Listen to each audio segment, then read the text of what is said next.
स्वागत है आपका केटीवी स्टोरी चैनल पर। इस चैनल पर आपको नई नई और मज़ेदार कहानियां मिलती है। अगर आप पहली बार इस चैनल पर आए हैं तो चैनल को सब्सक्राइब कर लीजिए और वीडियो अच्छी लगे तो कमेंट और लाइक करना न भूलें।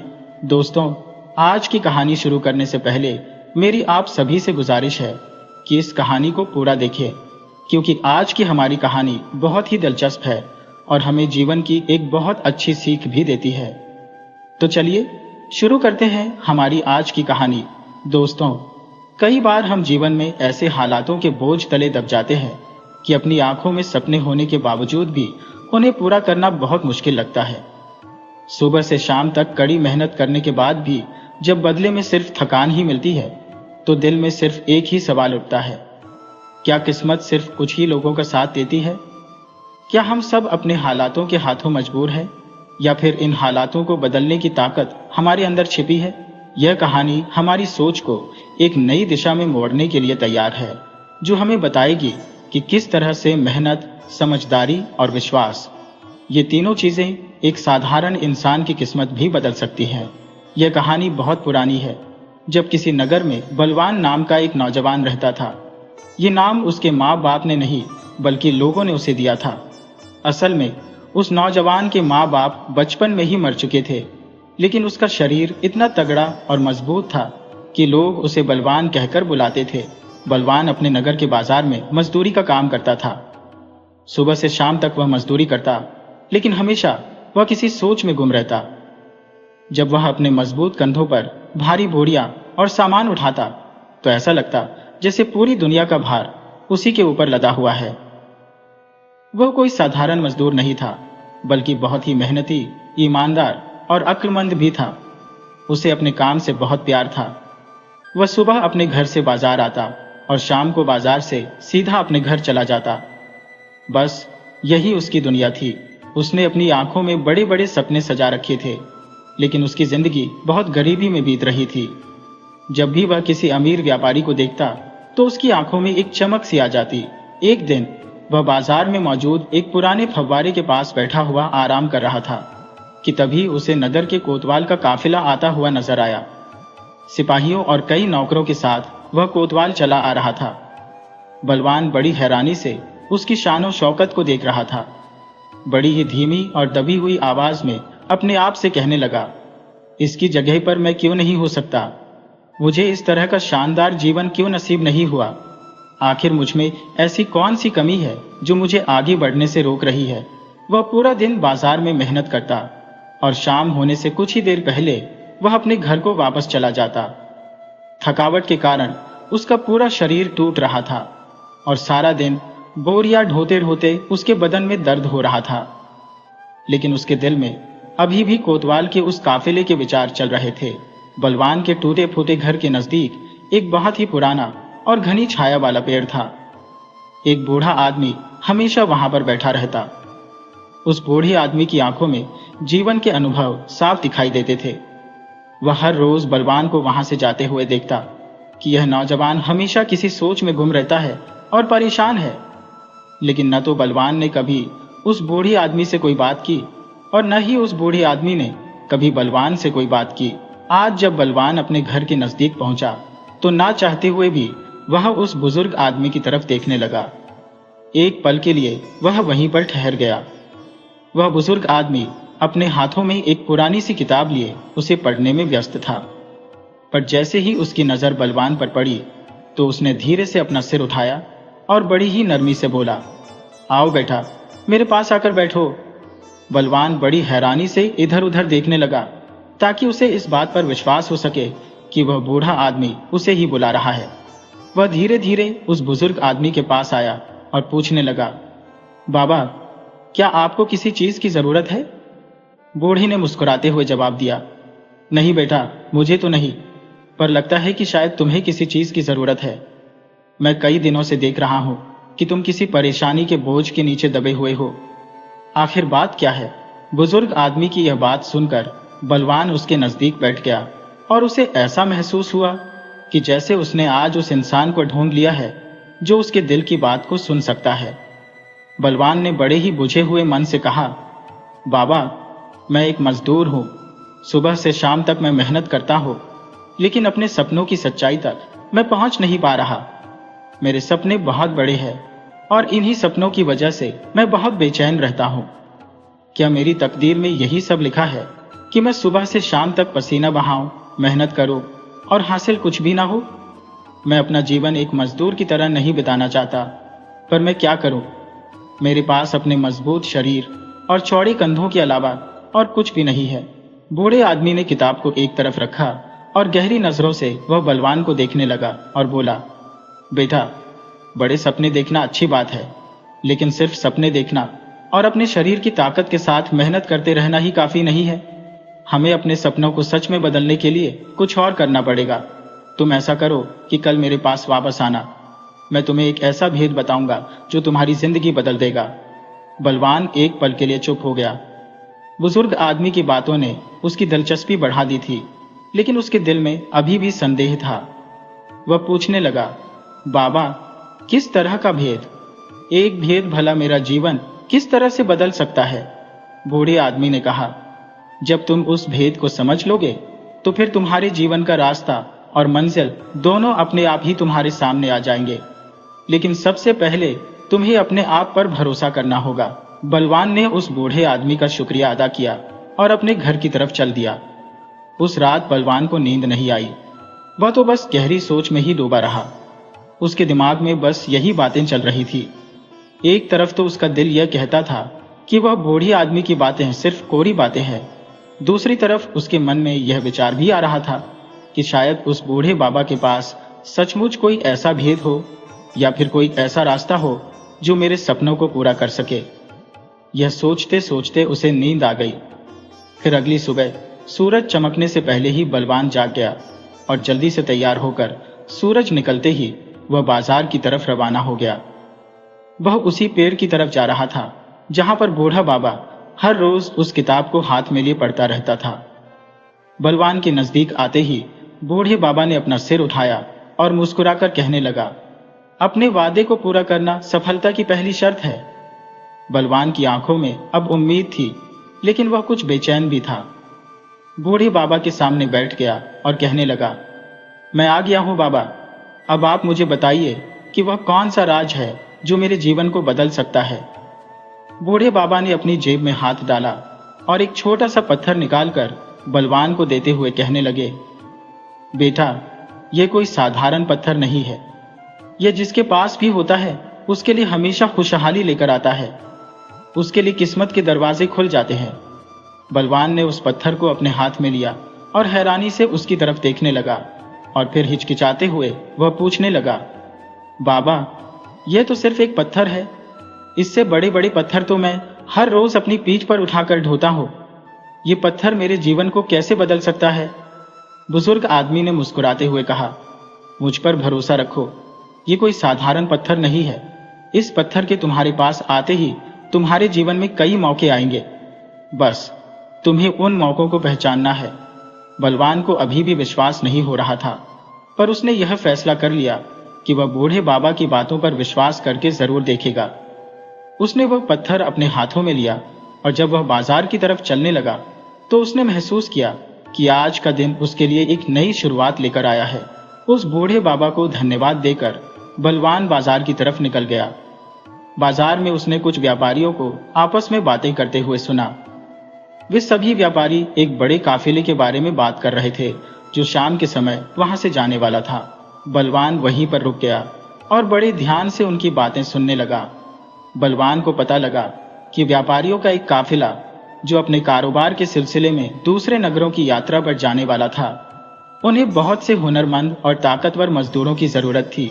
एक पल के लिए बलवान रुक गया और सोचने लगा, क्या यह पत्थर उसके लिए यह मौका लेकर आया है?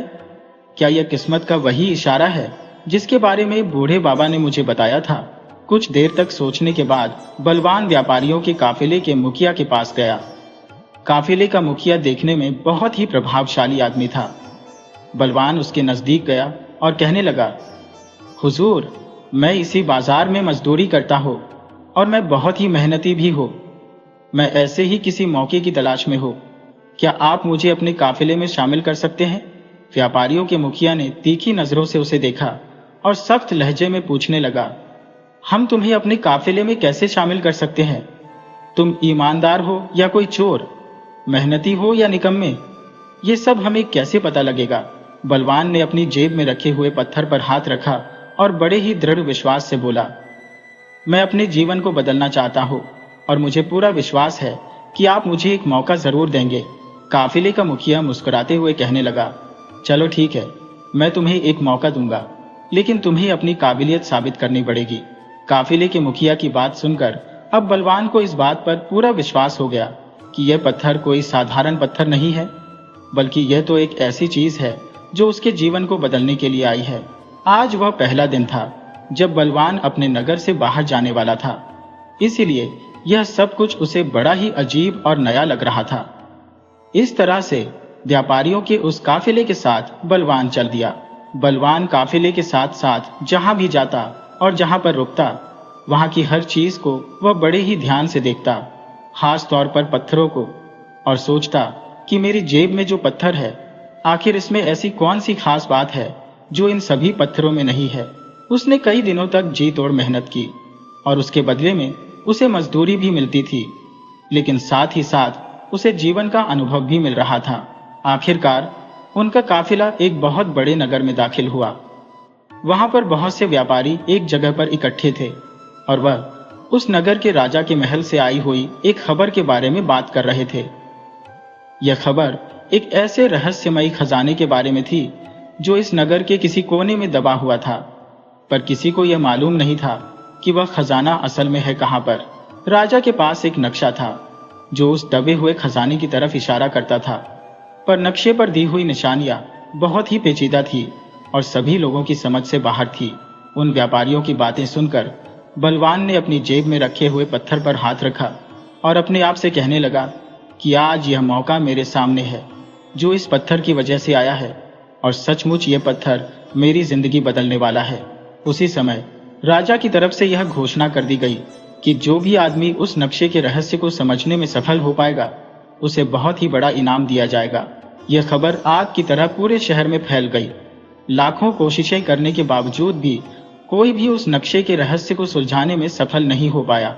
बलवान ने भी अपनी किस्मत आजमाने का फैसला किया और वह महल की तरफ चल दिया।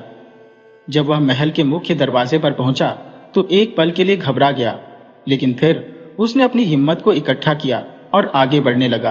पहरेदारों ने उसकी हालत देखी।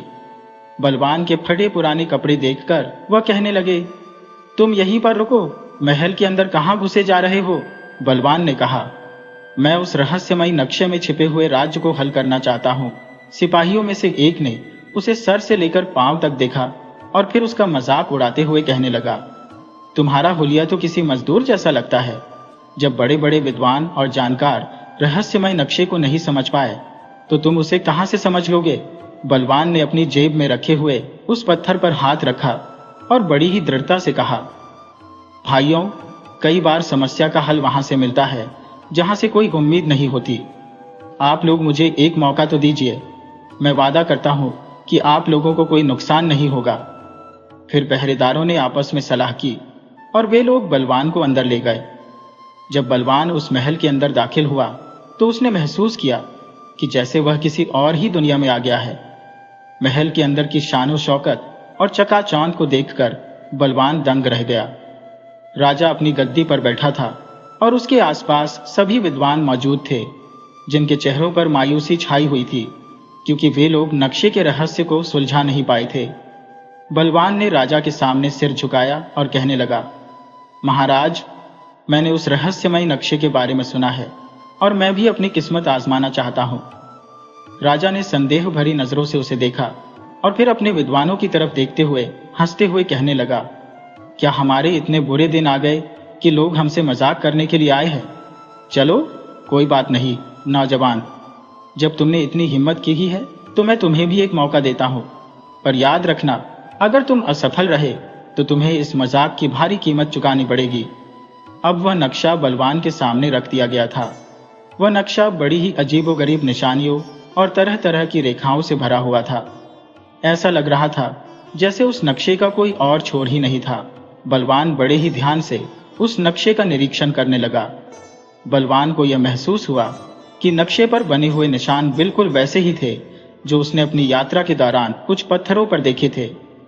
वह उन निशानों और शहर की इमारतों के बीच कुछ संबंध को समझने की कोशिश करने लगा और फिर उसने बूढ़े बाबा के दिए हुए उस पत्थर को अपने हाथ में रखा और आंखें बंद की। वह उन चट्टानों और पत्थरों पर बने हुए नक्शे के बारे में सोचने लगा। उसने धीरे धीरे नक्शे पर खींची हुई रेखाओं को सुलझाना शुरू किया और कुछ देर के बाद अब तस्वीर धीरे धीरे साफ होने लगी थी। कुछ देर की कोशिश करने के बाद बलवान ने बड़े ही विश्वास से अपना सिर उठाया और कहा, महाराज, यह खजाना बाजार के नजदीक एक पुराने फव्वारे के नीचे दबा हुआ है। यह सुनते ही पूरे दरबार में सन्नाटा सा छा गया। कोई भी कुछ न कह सका। राजा ने तुरंत अपने सिपाहियों और अपने सलाहकारों की एक टोली भेजी ताकि बलवान ने जो कहा है उस बात की सच्चाई का पता लग सके। नौकरों ने बलवान के द्वारा बताई हुई जगह पर जाकर खुदाई की तो सचमुच वहां पर खजाना मौजूद था। कुछ देर बाद जब वह टोली महल में वापस आई तो सिपाहियों के हाथों में सोना, चांदी और जवाहरात से भरे हुए बड़े बड़े संदूक थे। संदूक लेकर सैनिक महल में दाखिल हुए। बलवान ने जब यह दृश्य देखा तो उसने पत्थर को अपनी जेब से निकालकर उसे चूमा और फिर दोबारा अपनी जेब में रख लिया।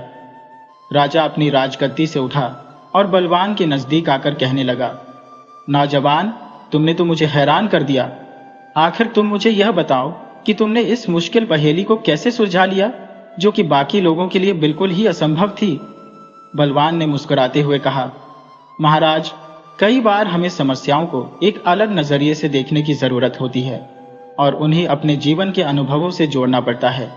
इसके बाद राजा ने ऐलान किया कि खजाने में से एक बड़ा हिस्सा इनाम के तौर पर बलवान को दे दिया जाए। साथ ही साथ राजा ने बलवान को अपने महल में एक सलाहकार के तौर पर रख लिया। यह क्षण बलवान के लिए किसी सपने से कम नहीं था। एक साधारण सा मजदूर जो बाजार के शोर शराबे में भारी बोझ उठाता था, आज वह राजा के दरबार में अपनी एक खास जगह बना चुका था। यह खबर पूरे नगर में आग की तरह फैल गई और हर किसी की जुबान पर सिर्फ बलवान के ही चर्चे थे। कुछ समय इसी तरह से बीता। एक दिन बलवान अपने महल की छत पर खड़ा हुआ। वह अपने बीते हुए जीवन के बारे में सोच रहा था। वह अपने आप से कहने लगा कि आज तक मैंने जो कुछ भी हासिल किया है वह सिर्फ मेरी सफलता ही नहीं बल्कि उन बूढ़े बाबा की मेहरबानी है जिन्होंने मुझे यह चमत्कारी पत्थर दिया था। अब उसे अपने पुराने शहर और उस बाजार की याद आने लगी और उसने यह फैसला किया कि वह वापस अपने शहर जाएगा। जब बलवान अपने नगर में पहुंचा तो उसी पेड़ की तरफ बढ़ने लगा जहां पर वह बूढ़ा आदमी बैठा हुआ आज भी कोई किताब पढ़ रहा था। बलवान उस बूढ़े आदमी के पास गया और उसे अपनी पूरी कहानी बताई कि किस तरह से इस पत्थर ने उसकी किस्मत बदल दी। और फिर उसने हैरानी से बूढ़े बाबा से पूछा, बाबा, मुझे यह बताइए कि यह चमत्कारी पत्थर आपको कहां से मिला और यह चमत्कारी पत्थर और क्या क्या कर सकता है। बूढ़े बाबा ने बड़ी ही शांति से मुस्कुराते हुए जवाब दिया, बेटा, अगर तुम सच्चाई जानना चाहते हो तो यह पत्थर भी बाकी सभी पत्थरों की तरह ही एक साधारण सा पत्थर है। मैंने तो तुम्हें यह सिर्फ एक निशानी के तौर पर दिया था क्योंकि कई बार इंसान के अंदर छिपी हुई खूबियों को जगाने के लिए सिर्फ एक सहारे की जरूरत होती है। मैंने भी बस वही किया। तुम्हें सफलता दिलवाने वाला यह पत्थर नहीं बल्कि तुम्हारा विश्वास और तुम्हारी मेहनत है। बलवान यह सुनकर हैरान रह गया। उसे थोड़ा सा दुख भी हुआ, पर फिर उसे यह एहसास हुआ कि बूढ़े बाबा की इस बात में भी एक बहुत ही गूढ़ ज्ञान छिपा हुआ है।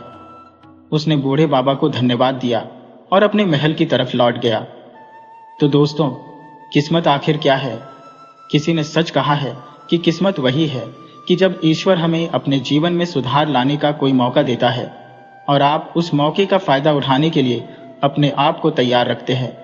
किस्मत किसी चमत्कार से नहीं बल्कि सही मौके पर सही फैसला लेने से बदलती है। कोई भी वस्तु या व्यक्ति हमें सिर्फ एक दिशा ही दिखा सकते हैं।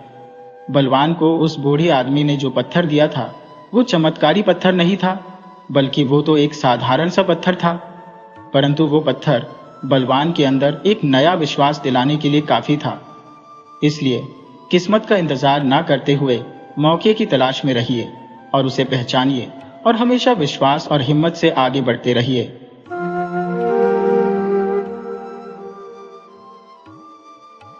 स्वागत है आपका KTV स्टोरी पर।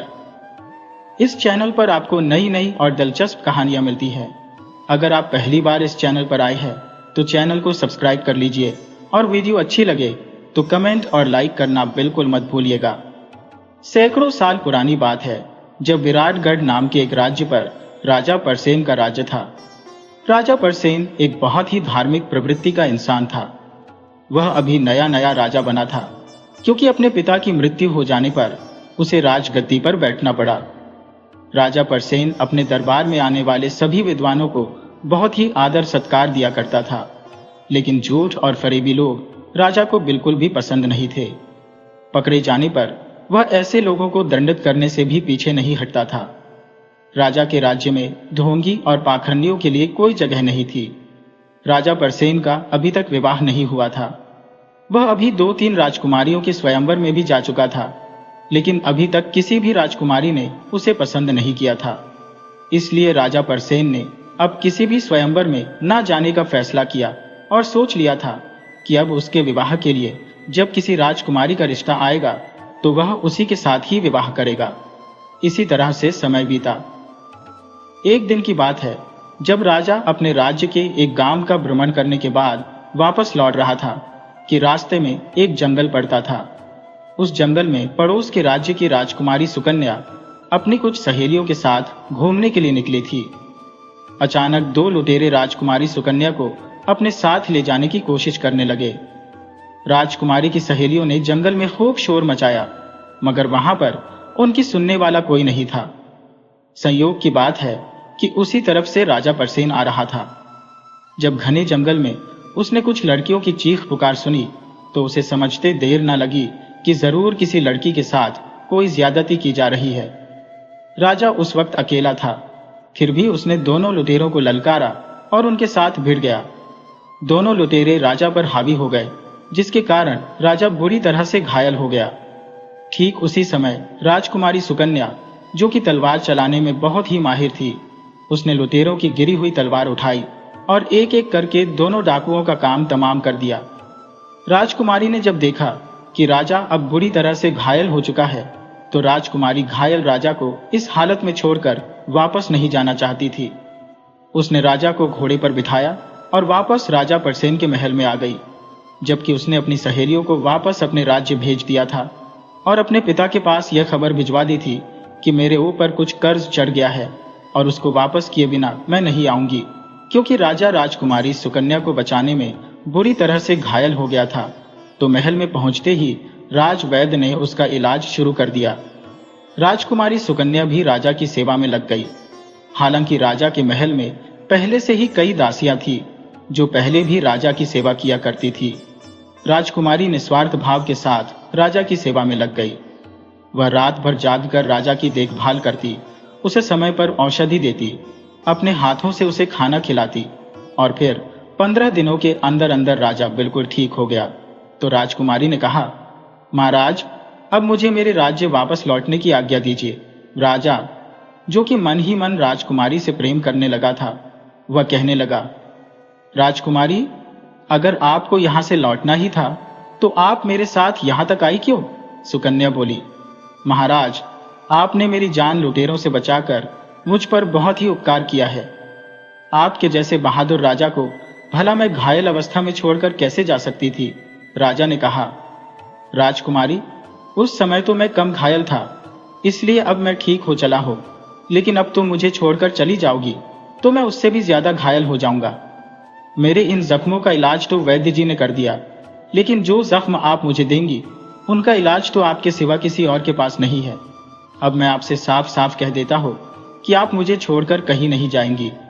मैं तो आपको इस महल की महारानी मान चुका हूं।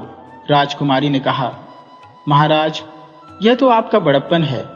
मैं भी आपके जैसे एक बहादुर राजा को ही अपना पति बनाना चाहती हूँ। मैं भी आपकी पत्नी बनकर रहना चाहती हूँ, लेकिन यह फैसला मैं खुद नहीं ले सकती। इसके लिए तो आपको मेरे पिताजी से मिलना होगा।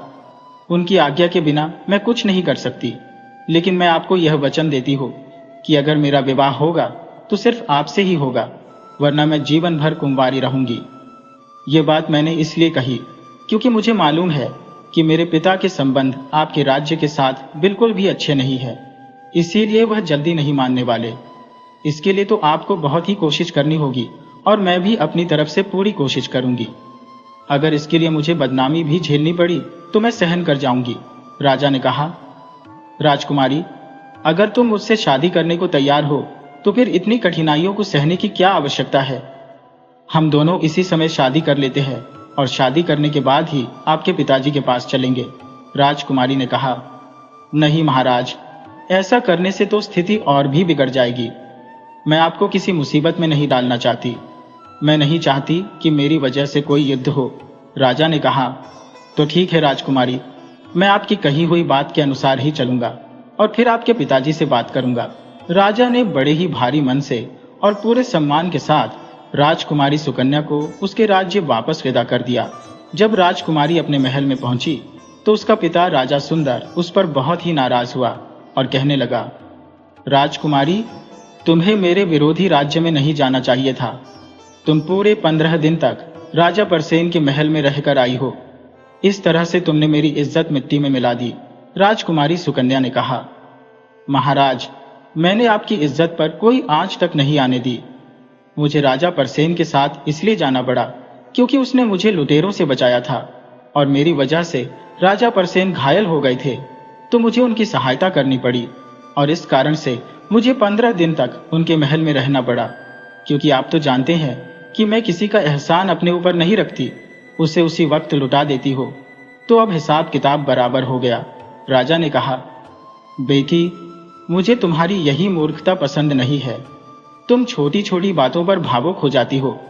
अरे, ये तो हर आदमी का फर्ज है कि वह किसी बूढ़े, स्त्री, बालक और गाय की रक्षा करे, और फिर वह तो राजा है, इसीलिए उसे तो अपने राज्य की प्रजा और उसके राज्य में आने वाले किसी भी व्यक्ति की सुरक्षा करनी चाहिए।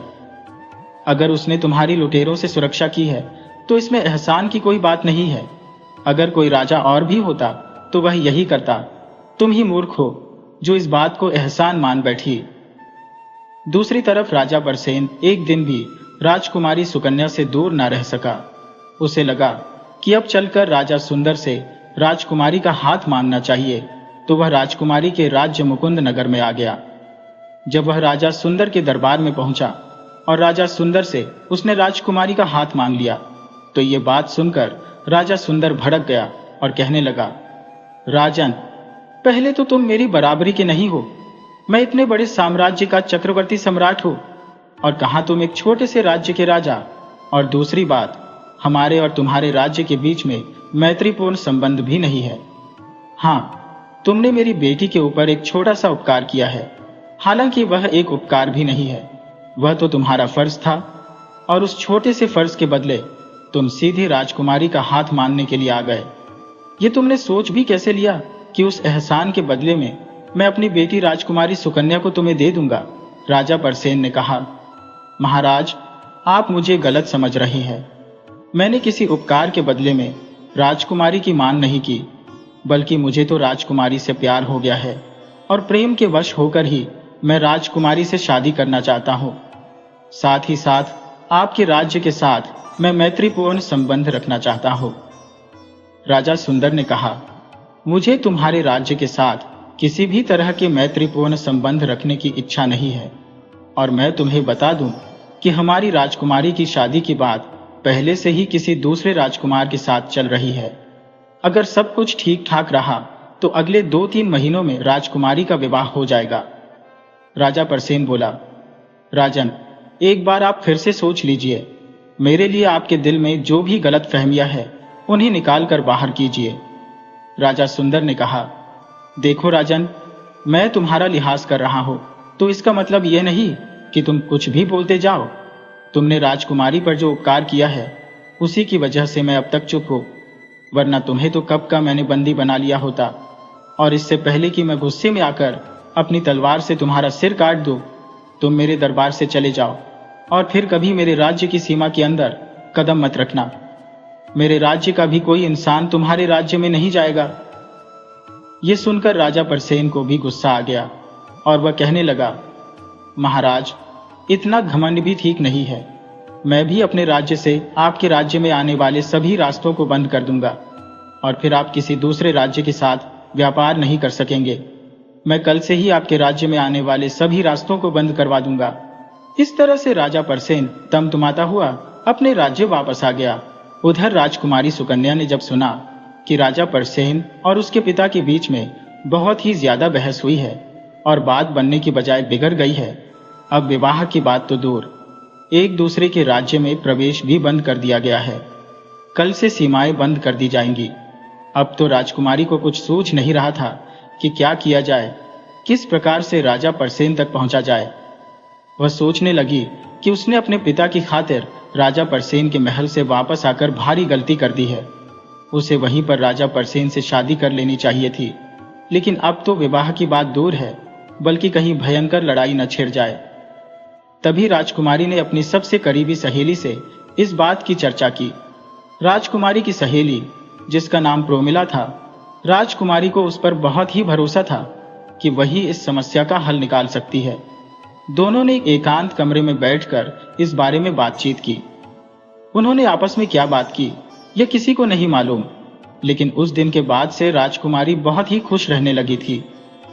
दूसरी तरफ राजा परसेन ने क्रोध में आकर राजा सुंदर से झगड़ा मोल ले लिया था। वह सोचने लगा कि अगर उसने क्रोध में आने की बजाय ठंडे दिमाग से काम लिया होता तो शायद बात बन सकती थी। अपने महल में वापस आकर वह सोचने लगा कि उसे राजा सुंदर की कड़वी बातों को सह लेना चाहिए था, और अब वह अपनी इस गलती को सुधारना चाहता था, और इसके लिए उसने अपने राज्य और कुंदनपुर राज्य से आने वाले लोगों पर किसी तरह की कोई रोक नहीं लगाई। इसके बाद राजा परसेन ने राजा सुंदर को एक पत्र लिखा कि महाराज, मुझसे बड़ी गलती हो गई जो मैं आपसे लड़ बैठा। आप मुझसे बड़े हैं और आपका राज्य भी मुझसे बड़ा है। बुद्धि और बल में भी आप मुझसे श्रेष्ठ हैं, लेकिन अब आपकी राजकुमारी मेरे महल की रानी बन चुकी है। अब वह चाहे मेरे पास रहे या आपके पास, एक ही बात है। अगर भगवान ने चाहा तो सब कुछ शुभ शुभ होगा। राजा परसेन का यह पत्र पढ़कर भी राजा सुंदर पर कोई फर्क नहीं पड़ा। उसने राजा परसेन के इस संदेश का कोई जवाब नहीं दिया। किसी तरह से 2-3 महीने और बीत गए। राजा सुंदर अपनी पुत्री के विवाह के लिए किसी अच्छे वर की तलाश कर रहा था कि तभी राजकुमारी ने अपनी मां से एक बहुत ही गुप्त बात कही, जिसे सुनकर रानी भागी भागी राजा सुंदर के पास आई और कहने लगी, महाराज, आप किसी अच्छे लड़के की तलाश फौरन बंद कर दीजिए, क्योंकि अब आपको राजकुमारी के विवाह के लिए कहीं जाने की आवश्यकता नहीं है। राजकुमारी ने तो सारा खेल बिगाड़ कर रख दिया है। वह तो आपकी नाक कटवा चुकी है। राजा परसेन ने पत्र में ऐसे ही नहीं लिखा था कि हमारी राजकुमारी उसके महल की महारानी है और सब कुछ शुभ शुभ होने वाला है। राजा सुंदर महारानी पर झल्लाया और बोला, रानी, तुम साफ साफ कहो कि कहना क्या चाहती हो। तो महारानी ने कहा, सच्चाई सुनकर आप बिल्कुल हिल जाएंगे, आपका महल हिल जाएगा। राजा ने कहा, जल्दी बताओ महारानी, आखिर बात क्या है। तब महारानी ने कहा, हमारी बेटी राजकुमारी सुकन्या मां बनने वाली है, और वह भी एक कुमारी मां। राजा ने कहा, अगर हमारी राजकुमारी ने महल की मर्यादा तोड़ी है तो उसे जिंदा रहने का कोई हक नहीं है। मैं इसी समय उसे फांसी पर लटकवा दूंगा। महारानी ने कहा, आप तो क्रोध में आकर कुछ भी बोल रही हैं। आखिर आप किस अपराध में राजकुमारी को फांसी पर चढ़ाएंगे। अगर प्रजा को मालूम पड़ गया कि हमारी राजकुमारी मां बनने वाली थी और इसके लिए उसे फांसी पर चढ़ा दिया गया, तो हम कहीं पर भी मुंह दिखाने के लायक नहीं रहेंगे। अब तो आप अपनी प्रतिष्ठा बचाने के बारे में सोचिए। मेरे विचार में राजा परसेन एक अच्छा राजा है। वह भी आपकी ही तरह राजपाट चलाता है। आपको इस सच्चाई को स्वीकार करना चाहिए। राजकुमारी का विवाह उससे कर दीजिए। वह तो खुद ही राजकुमारी को अपनी रानी बनाना चाहता है। अगर आप थोड़ा नरम पड़ जाएंगे तो इससे हमारी प्रतिष्ठा बनी रहेगी। वैसे भी अब आप और मैं राजकुमारी को इस महल में देखना नहीं चाहते, तो फिर एक बार राजकुमारी को इस महल से विदा करने के बाद हम उसे भूल जाएंगे कि हमारी भी कोई बेटी थी। शादी हो जाने के बाद हमारा उससे कोई वास्ता नहीं रहेगा। राजा सुंदर ने कहा, रानी, तुम्हारा विचार तो बिल्कुल ठीक है। मैं ऐसा ही करूंगा। ऐसी कुलक्षणी राजकुमारी को तो इसी तरह से त्याग देना चाहिए। मैं अभी संदेश भेजकर राजा परसेन को बुला लेता हूँ। उसी समय राजा सुंदर ने राजा परसेन के लिए एक संदेश भेज दिया कि राजा परसेन, मैं अपनी राजकुमारी सुकन्या का विवाह आपसे करना चाहता हूँ। मैं अपनी पुरानी गलतियों के लिए आपसे क्षमा चाहता हूँ आप यह संदेश पाते ही जल्दी से जल्दी मेरे दरबार में आने की कृपा कीजिए। राजा परसेन ने जब यह संदेश पढ़ा तो खुशी के मारे वह उछल पड़ा।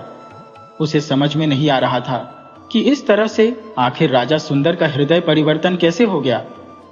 कहीं इसमें उसकी कोई चाल तो नहीं। राजा के मन में कई तरह के विचार आ रहे थे, मगर वह राजकुमारी सुकन्या के प्रेम में कोई भी खतरा मोल ले सकता था। इस तरह से राजा परसेन राजा कुंदन के दरबार में पहुंच गया।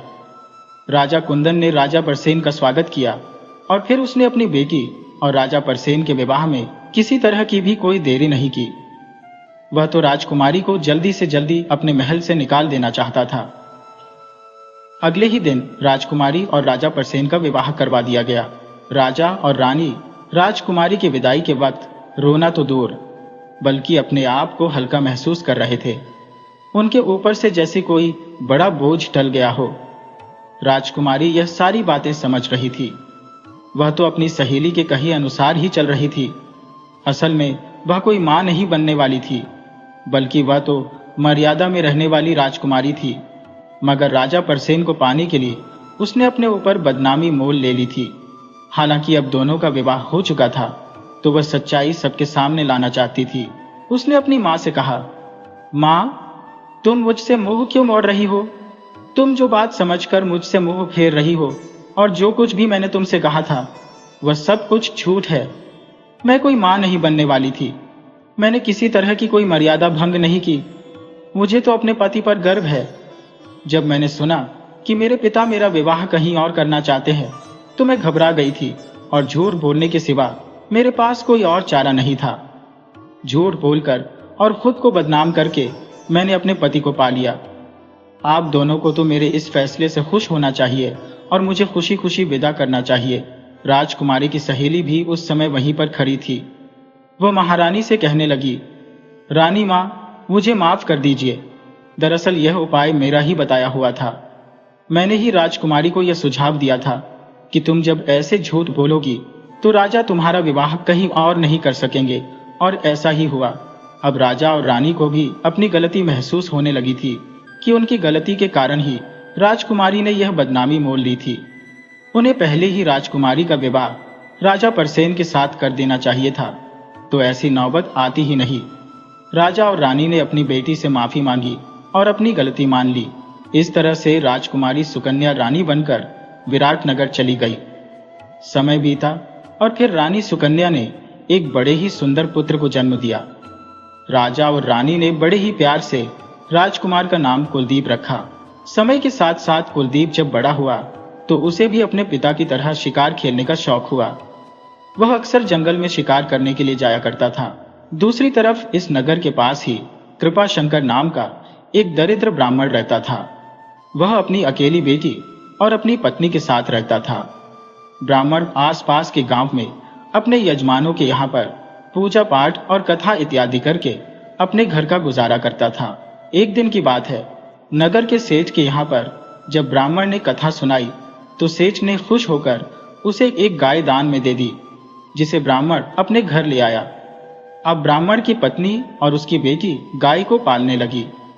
घास काटने के लिए ब्राह्मण की बेटी कभी कभी अपने माँ के साथ या कभी अकेली जंगल के पास वाले मैदान में जाया करती थी, लेकिन उसका मन हमेशा ही जंगल के अंदर घूमने के लिए उत्सुक होता रहता था। एक दिन जब वह अकेले घास काटने के लिए गई तो उसके मन में विचार आया कि मुझे आज जंगल के अंदर जाकर देखना चाहिए कि जंगल कैसा है, और फिर उत्सुकतावश वह जंगल के अंदर चली गई। जंगल का मनोरम दृश्य उसके दिल को भा गया और इस तरह से वह जंगल के काफी अंदर तक चली गई। दूसरी तरफ राजकुमार कुलदीप जंगल में शिकार खेलने के लिए आया हुआ था। वो एक हिरण का शिकार करना चाहता था, जबकि उस हिरण पर एक बाघ भी पहले से ही घात लगाए बैठा था। तो अचानक हिरण और बाघ के बीच में राजकुमार आ गया। बाघ ने राजकुमार पर हमला कर दिया। अचानक हुए इस हमले को राजकुमार संभाल नहीं पाया कि तभी ब्राह्मण की बेटी शीतल की नजर उस बाघ पर चली गई। उसने मन ही मन राजकुमार को बचाने का फैसला कर लिया, तो शीतल ने अपनी हंसियां फेंककर बाघ पर दे मारी।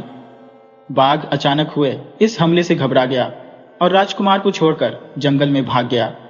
इस तरह से शीतल ने राजकुमार की जान बचा ली। वरना आज तो राजकुमार का मर जाना तय था। जब राजकुमार ने देखा कि एक लड़की ने मेरी जान बचा ली तो सोचने लगा, यह लड़की कोई साधारण लड़की तो नहीं है। ब्राह्मण की बेटी देखने में बहुत ही सुंदर थी। इससे पहले कि राजकुमार उस लड़की से कुछ पूछ पाता, वह लड़की वहां से भाग गई। राजकुमार ने उसका पीछा किया क्योंकि वह राजकुमार के दिलो दिमाग पर छा चुकी थी। ब्राह्मण की बेटी ने उस नौजवान को नहीं पहचाना था कि वह हमारे राज्य का राजकुमार है, जबकि राजकुमार ने मन ही मन में यह ठान लिया था कि वह उस लड़की को ढूंढकर ही रहेगा और आज नहीं तो कल वह इसी लड़की से शादी करेगा। राजकुमार ने उस लड़की को ढूंढने की काफी कोशिश की, लेकिन उसका कुछ पता नहीं चला। थक हार कर राजकुमार वापस महल लौट गया। इधर ब्राह्मण को अब अपने यजमानों से कुछ खास दक्षिणा नहीं मिल रही थी, जिसकी वजह से वह बहुत ही परेशान रहने लगा था।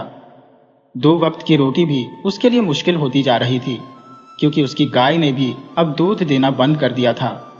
ऐसी खराब स्थिति देखकर एक दिन ब्राह्मणी ने ब्राह्मण से कहा, आप अपने यजमानों के पास तो रोज ही जाते हैं, मेरी मानिए तो आप एक दिन राजा के पास जाइए। मैंने सुना है कि हमारे राजा बहुत ही धर्मात्मा है और विद्वानों और ब्राह्मणों का वह बहुत ही आदर करते हैं। आप भी राजा के पास जाओ और उसे अपनी कथा सुनाओ। हो सकता है कि उसे आपकी कथा पसंद आ जाए और फिर एक ही बार में इतना धन मिल जाएगा कि दोबारा कभी भी भिक्षा मांगने की आवश्यकता नहीं पड़ेगी। ब्राह्मण ने कहा, लेकिन भाग्यवान, उसके दरबार में तो पहले से ही कई विद्वान हैं। तो पत्नी बोली, आप बिल्कुल मत घबराइए और राजा के दरबार में जाइए। मुझे पूरा विश्वास है कि आप सफल होकर ही वापस लौटेंगे। इस तरह से वह ब्राह्मण अपनी पत्नी की बात मानकर राज दरबार के लिए चल दिया। जब वह राजा के दरबार में पहुंचा तो राजा ने उसके आने का कारण पूछा। ब्राह्मण ने राजा से सीधी याचना नहीं की कि मैं आपसे धन मांगने के लिए आया हूं, बल्कि उसने कहा, महाराज, मैं आपको कथा सुनाने के लिए आया हूं और मुझे उम्मीद है कि मेरी कथा सुनकर आप प्रसन्न होंगे और मुझ गरीब ब्राह्मण पर कुछ कृपा करेंगे। राजा ने कहा, हाँ ब्राह्मण देवता, मुझे कथा सुनना बहुत ही अच्छा लगता है। आप कल से ही मुझे कथा सुनाने के लिए आ जाइए। अगर आपकी कथा मुझे अच्छी लगी तो मैं आपको उचित इनाम भी दूंगा। ब्राह्मण ने दूसरे ही दिन से राजा को कथा सुनाना शुरू कर दिया। राजा पूरा ध्यान मग्न होकर ब्राह्मण की कथा सुनता। उसे रोज ही कोई न कोई नया प्रसंग सुनने को मिलता। कथा सुनते सुनते 7वां दिन भी आ गया। उस समय ब्राह्मण राजा को स्वर्ग और नर्क पर व्याख्यान दे रहा था। पुण्य आत्मा और पाप आत्मा में अंतर बता रहा था। ब्राह्मण बता रहा था कि किस तरह से यमराज दंड देते हैं, लेकिन पुण्य आत्माएं यमराज के दरबार में भी अपने पुण्य के बल पर बच जाती है और स्वर्ग की सभा में वह स्थान पाती है। राजा ने कहा, ब्राह्मण देवता, आप मुझे उदाहरण देकर समझाइए और यह सिद्ध करिए कि पापी किस तरह से दंड पाते हैं और पुण्य आत्माएं किस तरह से बच जाती है। अब ब्राह्मण के पास उदाहरण देने लायक कोई चीज थी नहीं। ब्राह्मण सोचने लगा कि अब मैं राजा को किस तरह से उदाहरण दूं। अगर मैंने ऐसा नहीं किया तो कहीं राजा गुस्से में आकर मुझे दंड ना दे दे। इसलिए वह राजा के दरबार से बाहर निकलने का विचार करने लगा। उसने कहा, महाराज, मुझे उदाहरण देने के लिए कई तरह की वस्तुओं की आवश्यकता पड़ेगी और इसके लिए मुझे कम से कम 7 दिन का समय चाहिए। 7 दिन के बाद मैं आपको उदाहरण देकर स्वर्ग और नर्क का दृश्य प्रस्तुत कर दूंगा। राजा ने कहा, ठीक है, तो ब्राह्मण देवता, आप 1 हफ्ते के बाद आइएगा। आपको उसी समय आपकी दक्षिणा दूंगा। और फिर ब्राह्मण इस तरह से अपने घर वापस आ गया। पत्नी ने पूछा, आपको कुछ दक्षिणा मिली? तो ब्राह्मण ने कहा, तुमने तो मुझे राज दरबार में भेजकर फंसा ही दिया था। बड़ी मुश्किल से मैं अपनी जान बचाकर आया हूं। अब तो 1 हफ्ते के बाद राजा के आदमी मुझे यहां पर ढूंढते हुए आएंगे, क्योंकि राजा ने मुझे स्वर्ग और नर्क का उदाहरण देकर पापी और पुण्य आत्माओं में भेद दिखाने के लिए कहा है। अब मैं ये सब कहां से करूं? इसीलिए मैं कुछ दिनों के लिए घर से दूर जंगल में जाकर छिप जाता हूं। अगर राजा के सैनिक आए तो तुम कह देना कि मैं किसी जरूरी काम से घर से बाहर गया हूं। इस तरह से वह ब्राह्मण जंगल में जाकर छुप गया। 1 सप्ताह पूरा होने के बाद राजा ने अपने सैनिकों को ब्राह्मण के घर भेजा, तो ब्राह्मण को वहां पर ना पाकर राजा बहुत ही क्रोधित हुआ। उसने सैनिकों को आदेश दिया कि वह रोज ब्राह्मण के घर जाकर उसका पता करें। जैसे ही वह घर आए तो उसे पकड़कर राज दरबार में पेश किया जाए। अब तो ब्राह्मणी और उसकी बेटी शीतल इस बात से बहुत ही परेशान हो चुके थे। और फिर एक दिन जब ब्राह्मणी अपने घर में रोटियां बनाने के लिए अनाज पीस रही थी, तो उसने अपनी बेटी से कहा, बेटी, तुम इस चक्की और इस पिसे हुए आटे को उठाकर रसोई में जाकर रख दो। उसकी बेटी शीतल ने पहले आटे को उठाया और फिर चक्की के ऊपर वाले पार्ट को हटाया, तो वह चक्की के नीचे वाले पार्ट को ध्यान से देखने लगी। उसे चक्की के पार्ट में ही राजा के उस सवाल का जवाब मिल चुका था। वो अपनी माँ से कहने लगी, माँ, मुझे राजा के सवाल का जवाब मिल चुका है। अगर कल कोई राजा का सैनिक पिताजी को पूछने के लिए आए तो तुम उसे वापस मत भेजना। राजा के सवाल का जवाब देने के लिए मैं खुद जाऊंगी। अगर सैनिक आए तो आप यह कह देना कि राजा के छोटे मोटे सवालों का जवाब देने के लिए ब्राह्मण नहीं बल्कि उसकी बेटी ही काफी है। दूसरे दिन जब राजा के सैनिक ब्राह्मण के घर आए तो उसने कहा, आप लोगों के साथ मेरी बेटी जाएगी और वही राजा के सवालों का जवाब देगी। सैनिक ब्राह्मण की बेटी शीतल को लेकर राजा के दरबार में पहुंच गए। राजा उस समय दरबार में ही बैठा था और राजकुमार भी वहीं पर मौजूद था। ब्राह्मण की बेटी जब राज दरबार में पहुंची तो उसने देखते ही राजकुमार को पहचान लिया कि यह तो वही नौजवान है जिसकी मैंने जान बचाई थी। दूसरी तरफ राजकुमार भी शीतल को पहचानने की कोशिश कर रहा था, लेकिन उसे याद नहीं आ रहा था कि उसने इस लड़की को कहां पर देखा है। शीतल ने कहा, महाराज, आप किस लिए मेरे पिता को ढूंढ रहे थे? तो राजा ने कहा, मैंने आपके पिता को स्वर्ग और नर्क का भेद उदाहरण सहित प्रस्तुत करने के लिए कहा था, लेकिन लगता है कि वह ब्राह्मण मेरे सवालों से घबरा गया और कहीं पर भाग गया। लड़की ने बड़ी ही विनम्रता से कहा, महाराज, मेरे पिता कोई भगोड़े नहीं है। आप मेरे पिता का अपमान मत कीजिए। उन्होंने कोई चोरी नहीं की, कोई अपराध नहीं किया, जबकि आपके सवालों के जवाब तो मैं भी दे सकती हूँ। इतने छोटे सवालों के जवाब के लिए मेरे पिता की क्या आवश्यकता है? आप स्वर्ग और नर्क की झांकी देखना चाहते हैं तो मेरे लिए एक चक्की मनवाइए और उसके साथ ही एक शेर गेहूं भी मनवाइए। राजा ने कहा, अगर तुम मेरे सवालों का जवाब देती हो तो मुझे इसमें कोई ऐतराज नहीं है। राजा ने तुरंत एक चक्की और एक शेर गेहूं मनवा दिया। लड़की ने गेहूं पीसना शुरू किया। गेहूं पीसे जाने के बाद जब आटा बन गया तो उसने राजा के सामने चक्की के ऊपर वाले पार्ट को हटा दिया और राजा से बोली, लीजिए महाराज, गौर से देखिए। जो पापी थे वह काल की चक्की में पीसकर आटा बन गए। जिन्होंने कम पाप किए थे वह आधा टूटकर आधे गेहूं के दाने बन गए, परंतु जो पुण्य आत्माएं थी वह बिल्कुल साबुत ही रह गए। उनका काल रूपी चक्की भी कुछ नहीं बिगाड़ सकी। लड़की का जवाब सुनकर राजा पूरी तरह से संतुष्ट हो चुका था। वह बोला, वाह बेटी वाह, तुमने तो बहुत ही सुंदर उदाहरण दिया। इससे अच्छा तो कोई समझा ही नहीं सकता। मांगो, तुम क्या मांगती हो? मैं तुम्हें धन दौलत, सोना चांदी सब कुछ दे सकता हूँ। शीतल ने कहा, महाराज, मैं अपने ज्ञान का सौदा नहीं करना चाहती, मुझे बदले में कुछ भी नहीं चाहिए। दूसरी तरफ राजकुमार बहुत देर से शीतल को देखे जा रहा था। वह अपने पिता से बोला, पिताजी, यह तो वही लड़की है जिसने बाघ से मुझे बचाया था और आज साबित हो गया कि यह बहादुर होने के साथ साथ बहुत ही बुद्धिमान भी है। तब राजा ने कहा, ठीक है राजकुमार, अगली पूर्णमासी को तुम्हारा विवाह इसी कन्या के साथ किया जाएगा। और फिर राजा ने पूरे सम्मान के साथ शीतल को ढेरों उपहार देकर रथ में बिठाकर उसके घर विदा कर दिया। समय आने पर राजकुमार और शीतल का विवाह बड़े ही धूमधाम से कर दिया गया। तो दोस्तों, मुझे पूरी उम्मीद है कि आपको यह कहानी बहुत ही पसंद आई होगी। इसी तरह की कहानियां देखने के लिए चैनल को सब्सक्राइब कर लीजिए। वीडियो अच्छी लगी तो उसे लाइक कीजिएगा और साथ ही अपने अच्छे कमेंट करना बिल्कुल मत भूलिएगा।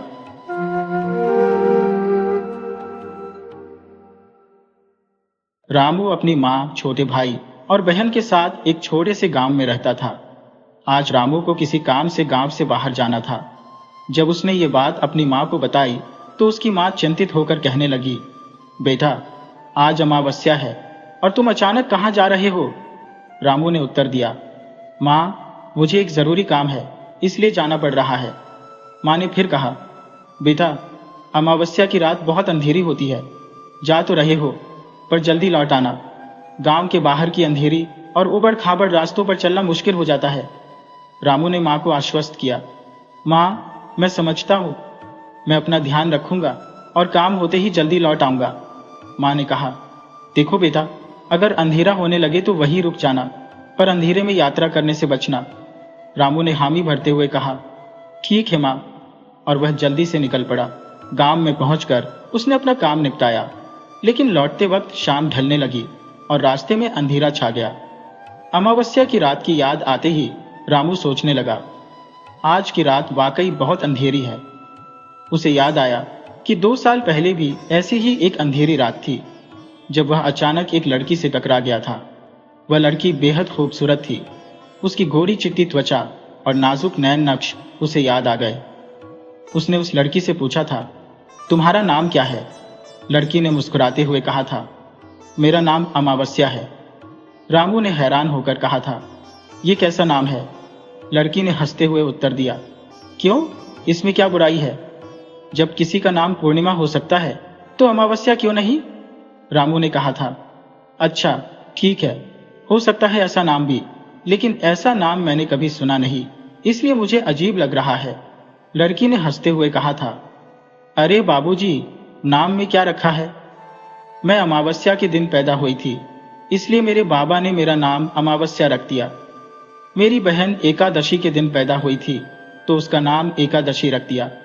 रामू ने कहा था, अच्छा अच्छा, और वह लड़की मुस्कुराते हुए चली गई थी। आज अचानक माँ की अमावस्या का जिक्र करते ही रामू को उस लड़की की याद हो आई। उसकी प्यारी सूरत और उसका नाम, जो पूर्णिमा जैसा होना चाहिए था, अब उसे याद आ रहा था। तो खुद ही हंसने लगा। अरे, मैं भी क्या सोचने लगा। अंधेरा और गहरा होता जा रहा था और पैरों की छाया उसे किसी की उपस्थिति का एहसास करा रही थी। रामू को ऐसा लगने लगा जैसे वह अकेला नहीं है। पेड़ की शाखाएं हवा के साथ लहरा रही थी, मानो किसी अनदेखे दानव ने उसे घेर लिया हो। रामू ने डरते डरते सिर उठाया और देखा कि उसका गांव अभी 2 मील की दूरी पर था। सामने ही वह विशाल पीपल का वृक्ष था, जिसकी बड़ी बड़ी शाखाएं चारों ओर फैली हुई थी। हवा की सर्दी और चारों ओर फैले घने अंधकार ने उसके मन में भय उत्पन्न कर दिया। रामू ने अपने दोनों हाथों को छाती पर कसकर जकड़ लिया, ताकि ठंड से थोड़ी राहत मिल सके। रात के अंधेरे में वह अपने गांव की ओर बढ़ता चला गया, अपनी मां की बातों को याद करते हुए। उसने सोचा, इतनी रात में घर से दूर आने जाने की तो कभी जरूरत ही नहीं पड़ी थी।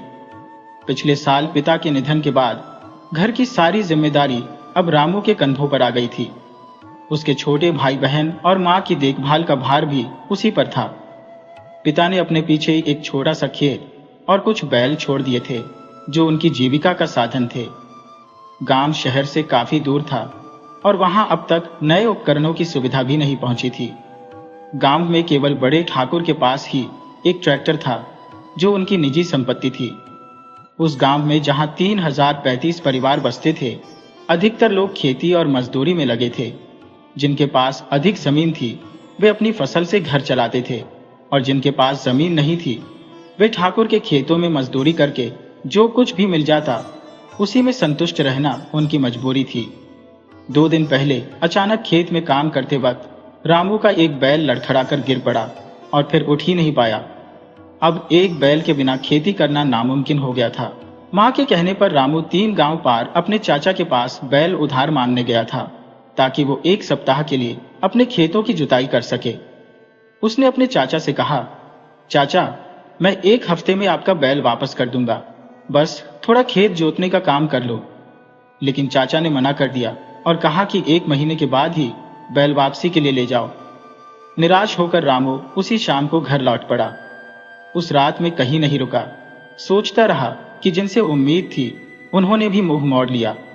जब किसी ने साथ देने की कसम खाई हो और फिर भी साथ न दे, तो उस रिश्ते का क्या मतलब। रामू की भूख और थकान दोनों बढ़ती जा रही थी, लेकिन उसका गांव अभी भी 2 मील दूर था। गहराती रात और खाली पेट ने उसकी आत्मा को बेचैन कर दिया था। उसके कदम जल्दी जल्दी गांव की ओर बढ़ने लगे, मन में यही ख्याल कि मां छोटे बच्चों के साथ उसकी राह देख रही होगी। रामू ने अपने मन के सारे विचार झटक दिए और तेजी से चलने लगा, लेकिन उसकी थकान ने उसे कमजोर बना दिया था। उसका शरीर जैसे टूटने लगा। बस यही दिल कर रहा था कि कहीं बैठ जाए और थोड़ी देर आराम कर ले, लेकिन रास्ता जैसे खत्म होने का नाम नहीं ले रहा था। रामू ने सोचा कि थोड़ी देर रुककर सांस लेनी चाहिए ताकि शरीर में फिर से ताकत आ सके। चारों ओर अंधेरा था, हाथ को हाथ नहीं सूझ रहा था। उसने सोचा अगर कहीं रुक गया और रास्ता भूल गया तो कौन है जो इस जंगल और अंधेरे में उसकी मदद करेगा। तभी रामू को किसी ने पुकारा, जरा ठहरिए बाबूजी। इस आवाज ने उसे चौंका दिया। उसके रोंगटे खड़े हो गए। कौन है यह औरत जो मुझे बुला रही है? रामू ने सोचा। आवाज घने पेड़ों की ओर से आ रही थी।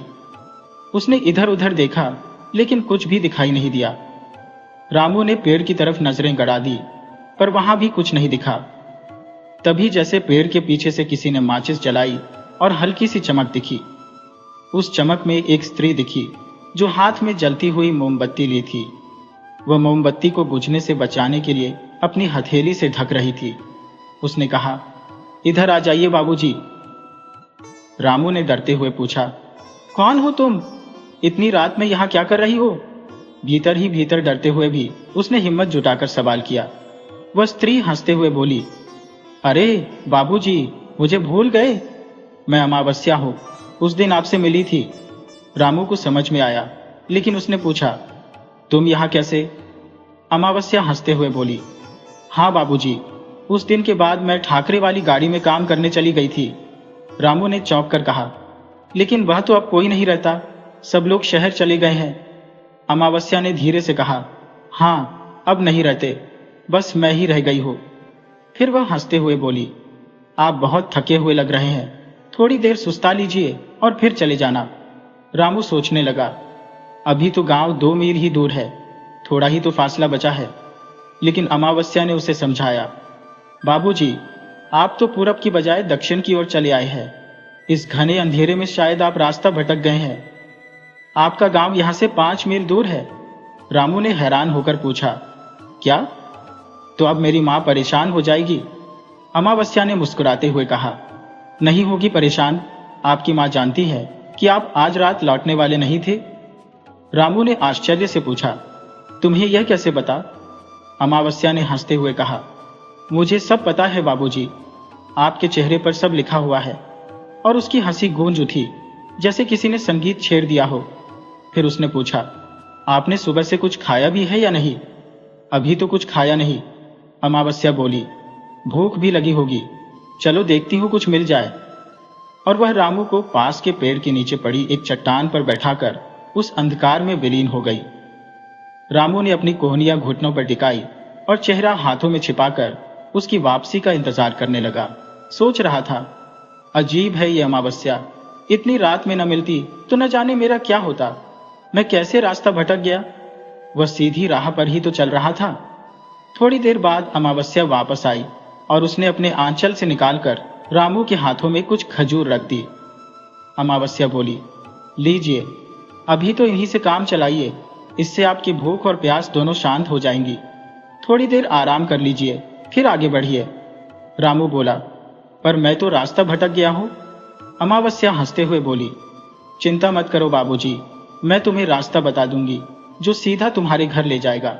रामू बोला, अमावस्या, तुम्हारा बहुत बहुत शुक्रिया। अमावस्या मुस्कुराई और बोली, आप खजूर खाइए।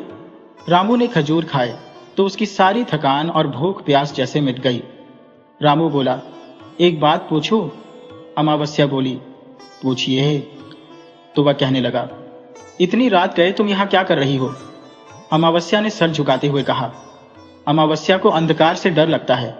रामू बोला, फिर भी अगर कोई परेशानी हो तो मुझसे कह सकती हो। अमावस्या हिचकिचाते हुए बोली, अच्छा। और उसने कुछ सोचते हुए चुप्पी साध ली। रामू ने महसूस किया कि वह कुछ कहना चाह रही थी पर कह नहीं पा रही थी। थोड़ी देर बाद रामू ने फिर पूछा, कोई परेशानी है तुम्हें? बताओ, मैं मदद करूंगा।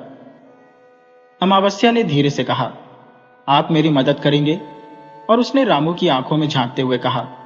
रामू बोला, क्यों नहीं करूंगा, तुमने मेरी मदद की है तो मैं भी तुम्हारे लिए जो कर सकूंगा करूंगा। अमावस्या बोली, वादा करते हो? रामू बोला, पक्का वादा। अमावस्या मुस्कुराते हुए बोली, ठीक है, चलिए फिर मैं आपको रास्ता बता देती हूँ। अचानक वह उठ खड़ी हुई और आगे बढ़ने लगी। रामू ने कहा, लेकिन तुम्हारा काम? अमावस्या बोली, वो बाद में, जब आप मेरी मदद करने के लिए तैयार हो तो मुझसे मिल लीजिएगा, लेकिन अभी तुम्हारा घर पहुंचना जरूरी है। रामू बोला, लेकिन मैं तो तुम्हारा घर जानता नहीं, फिर कैसे मदद करूंगा। अमावस्या बोली, मैं यहीं तुम्हारा इंतजार करूंगी, अगली अमावस्या को आना, ठीक है। रामू बोला, हाँ जरूर आऊंगा, तुम्हारी मदद करके मुझे खुशी मिलेगी। अमावस्या बोली, अपना वादा याद रखना बाबूजी। रामू बोला, बिल्कुल, लेकिन मुझे अमावस्या नाम थोड़ा अटपटा लगता है, इसलिए मैं तुम्हें अम्मू कहूंगा। अमावस्या हंसते हुए बोली, ठीक है, जो कहो कह लो, अब उठो, चलो मैं तुम्हें रास्ता बता दूं, मुझे भी जाना है। रामू तुरंत उठ खड़ा हुआ और उसके पीछे चल पड़ा। कुछ दूर चलने के बाद एक मोड़ पर पहुंचकर अमावस्या ने एक रास्ते की ओर इशारा करके कहा, देखिए बाबूजी, ये सीधा रास्ता तुम्हें तुम्हारे घर तक ले जाएगा, जाओ और अपना वादा याद रखना। इतना कहकर उसने हाथ जोड़ लिए और रामू उसके बताए रास्ते पर बढ़ गया। कुछ ही देर में पूर्व दिशा में हल्की लालिमा दिखाई देने लगी। सूरज उगने वाला था। लगभग 1 घंटे में रामू अपने घर पहुंच गया। माँ ने रामू से पूछा, क्या हुआ बेटा, चाचा ने बैल देने से मना कर दिया। रामू बोला, हाँ माँ ने कहा, कोई बात नहीं बेटा, चिंता मत करो, हमारा बैल ठीक हो गया है। रामू ने हैरानी से पूछा, लेकिन कैसे। माँ ने कहा, बेटा, हम तो उसे मरणासन्न हालत में वहीं छोड़ आए थे। रात को अचानक मुझे लगा कि वह बेचारा भूखा प्यासा पड़ा होगा, तो मैंने सोचा कम से कम उसे पानी तो पिला दूं। जब मैं वहां पहुंची तो देखा कोई लड़की उसे अपने हाथों से कुछ खिला रही थी। मुझे देखकर वह लड़की दक्षिण दिशा की ओर चली गई। रामू ने पूछा, फिर क्या हुआ। माँ बोली, मैं उसके पास गई, तब वह कुछ खा रहा था। उसने मुझसे खींचकर पूरी बाल्टी का पानी पी लिया, फिर जोर से हिनहिनाया और खड़ा हो गया। रामू ने हैरान होकर पूछा, माँ ये क्या कह रही हो। रामू की माँ ने कहा, हाँ बेटा, ये सब राम जी की कृपा है। हमने तो सोचा था कि हमारा बैल गया, अब कोई उम्मीद नहीं बची, लेकिन किसी देवी की दया से हमारे बैल को जीवन दान मिल गया है। रामू अपनी माँ के साथ बैलों के छप्पर में गया और देखा कि दोनों बैल चारा खा रहे थे। उसकी खुशी का ठिकाना नहीं रहा। भगवान ने उसे ऐसे भयंकर संकट से बचा लिया था। अब वह समय पर अपनी खेती का काम पूरा कर सकेगा। 1 महीने का वक्त कैसे बीत गया, रामू को इसका पता ही नहीं चला। खेतों में फसलें लहराने लगी थी और धरती पर हरी चादर बिछ गई थी। चारों ओर जैसे खुशियां नाच रही थी। तभी रामू ने अपनी माँ से पूछा, माँ आज कौन सी तिथि है। उसकी माँ बोली, बेटा आज तेरस है, कल चतुर्दशी और परसों अमावस्या है, लेकिन तुम क्यों पूछ रहे हो। रामू ने कहा, कुछ नहीं माँ, बस ऐसे ही पूछ लिया। कहकर उसने बात टाल दी। लेकिन उसे परसों की अमावस्या याद आ गई, जब अमावस्या ने उसे बुलाया था। रामू ने सोचा, चलो आज ही उससे मिलने चलते हैं, और उसने अपनी साइकिल उठाई। उसे जाने के लिए तैयार देखकर उसकी माँ ने पूछा, अरे बेटा कहाँ जा रहे हो। रामू ने कहा, माँ एक दोस्त से मिलने जा रहा हूं, वह तीसरे गांव में रहता है, अब निकलूंगा तो शाम तक लौट आऊंगा। उसकी माँ ने कहा, तो कम से कम खाना तो खा लो बेटा, सब्जी रोटी तैयार है, खाली पेट कहीं नहीं जाते। माँ की बात मानकर रामू रुक गया और खाना खा लिया। खाना खाकर जब वह घर से निकला तो दोपहर ढलने वाली थी। जल्दी जल्दी साइकिल चलाते हुए वह उसी ओर बढ़ चला जहां उसकी अमावस्या से मुलाकात हुई थी। उसे नहीं पता था कि वह उसे कहां ढूंढेगा, लेकिन उसने सोचा, उसने बताया था कि वह पुरानी घड़ी वाले घर में काम करती है। सारे लोग गांव छोड़कर चले गए हैं, लेकिन वह वहीं रह रही है, वहीं मिलेगी। 1.5 घंटे बाद उसे वह पुरानी इमारत दिखाई दी। वह इमारत अब बस नाम की घड़ी थी। यह एक बड़ा और पुराने जमाने का मकान था, जिसमें कई कमरे थे। चारों ओर सहन बना था और सामने बड़ा सा लकड़ी का दरवाजा था। कमरों के दरवाजे और खिड़कियां सही सलामत थे, लेकिन चारों ओर झाड़ झंखाड़ उग आए थे, जिससे वह जगह भूतिया लग रही थी। दीवारों का रंग उड़ चुका था, खिड़कियों के कुछ कांच टूट चुके थे और ऐसा लग रहा था जैसे यहां कोई भयंकर तूफान गुजरा हो। पिछले 5-7 वर्षों से यह इमारत वीरान पड़ी थी। रामू सोचने लगा, इस वीरान इमारत में अमावस्या अकेली कैसे रहती होगी। उसने चारों ओर घूमकर इमारत का मुआयना किया। लेकिन कुछ समझ नहीं आया तो लौटने की सोचने लगा। तभी उसकी नजर इमारत के बाहर एक घने पेड़ पर पड़ी, जिसके तने के पास एक पत्थर रखा हुआ था। यही वह जगह है जहां उस रात मैं अमावस्या से मिला था, उसने सोचा। उसने पत्थर के पास जाकर ध्यान से देखा तो उसे वहां कुछ खजूर के बीज भी दिखाई दिए। उसने खुद से कहा, हाँ, यही वह जगह है, यहीं बैठकर मैंने खजूर खाए थे। ये सोचते ही उसका डर जाता रहा और वह निश्चित हो गया। अब उसे वह वातावरण सामान्य लगने लगा जो पहले उसे डरा रहा था। उसने सोचा, 5-6 साल से जिस घर की देखभाल न हुई हो उसका ऐसा ही हाल होता है। बेचारी अमावस्या अकेली क्या क्या करे। इतनी बड़ी इमारत की देखभाल उसके बस की बात नहीं है। इसके लिए तो कम से कम 4-5 नौकर होने चाहिए।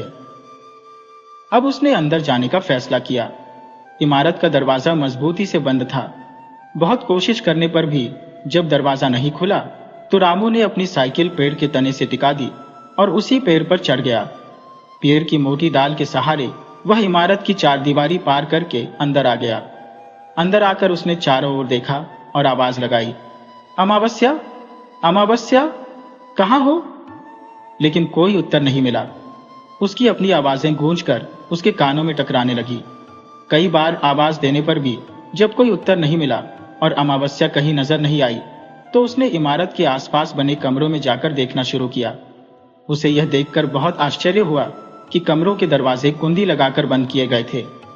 कई कमरों में देखने के बाद भी उसे कहीं किसी के रहने का कोई संकेत नहीं मिला। रामू को अचानक याद आया कि उसने गाड़ी के पीछे कुछ छोटे छोटे कमरे देखे थे। शायद यही वे कमरे हैं जो नौकरों के लिए बने थे। अगर अमावस्या यहाँ रहती तो यही कहीं मिल सकती है।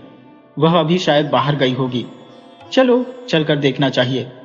रामू गाड़ी के पीछे बने कमरों तक पहुंच गया। वे कुल 3 कमरे थे। हर कमरे में एक खिड़की और एक दरवाजा था।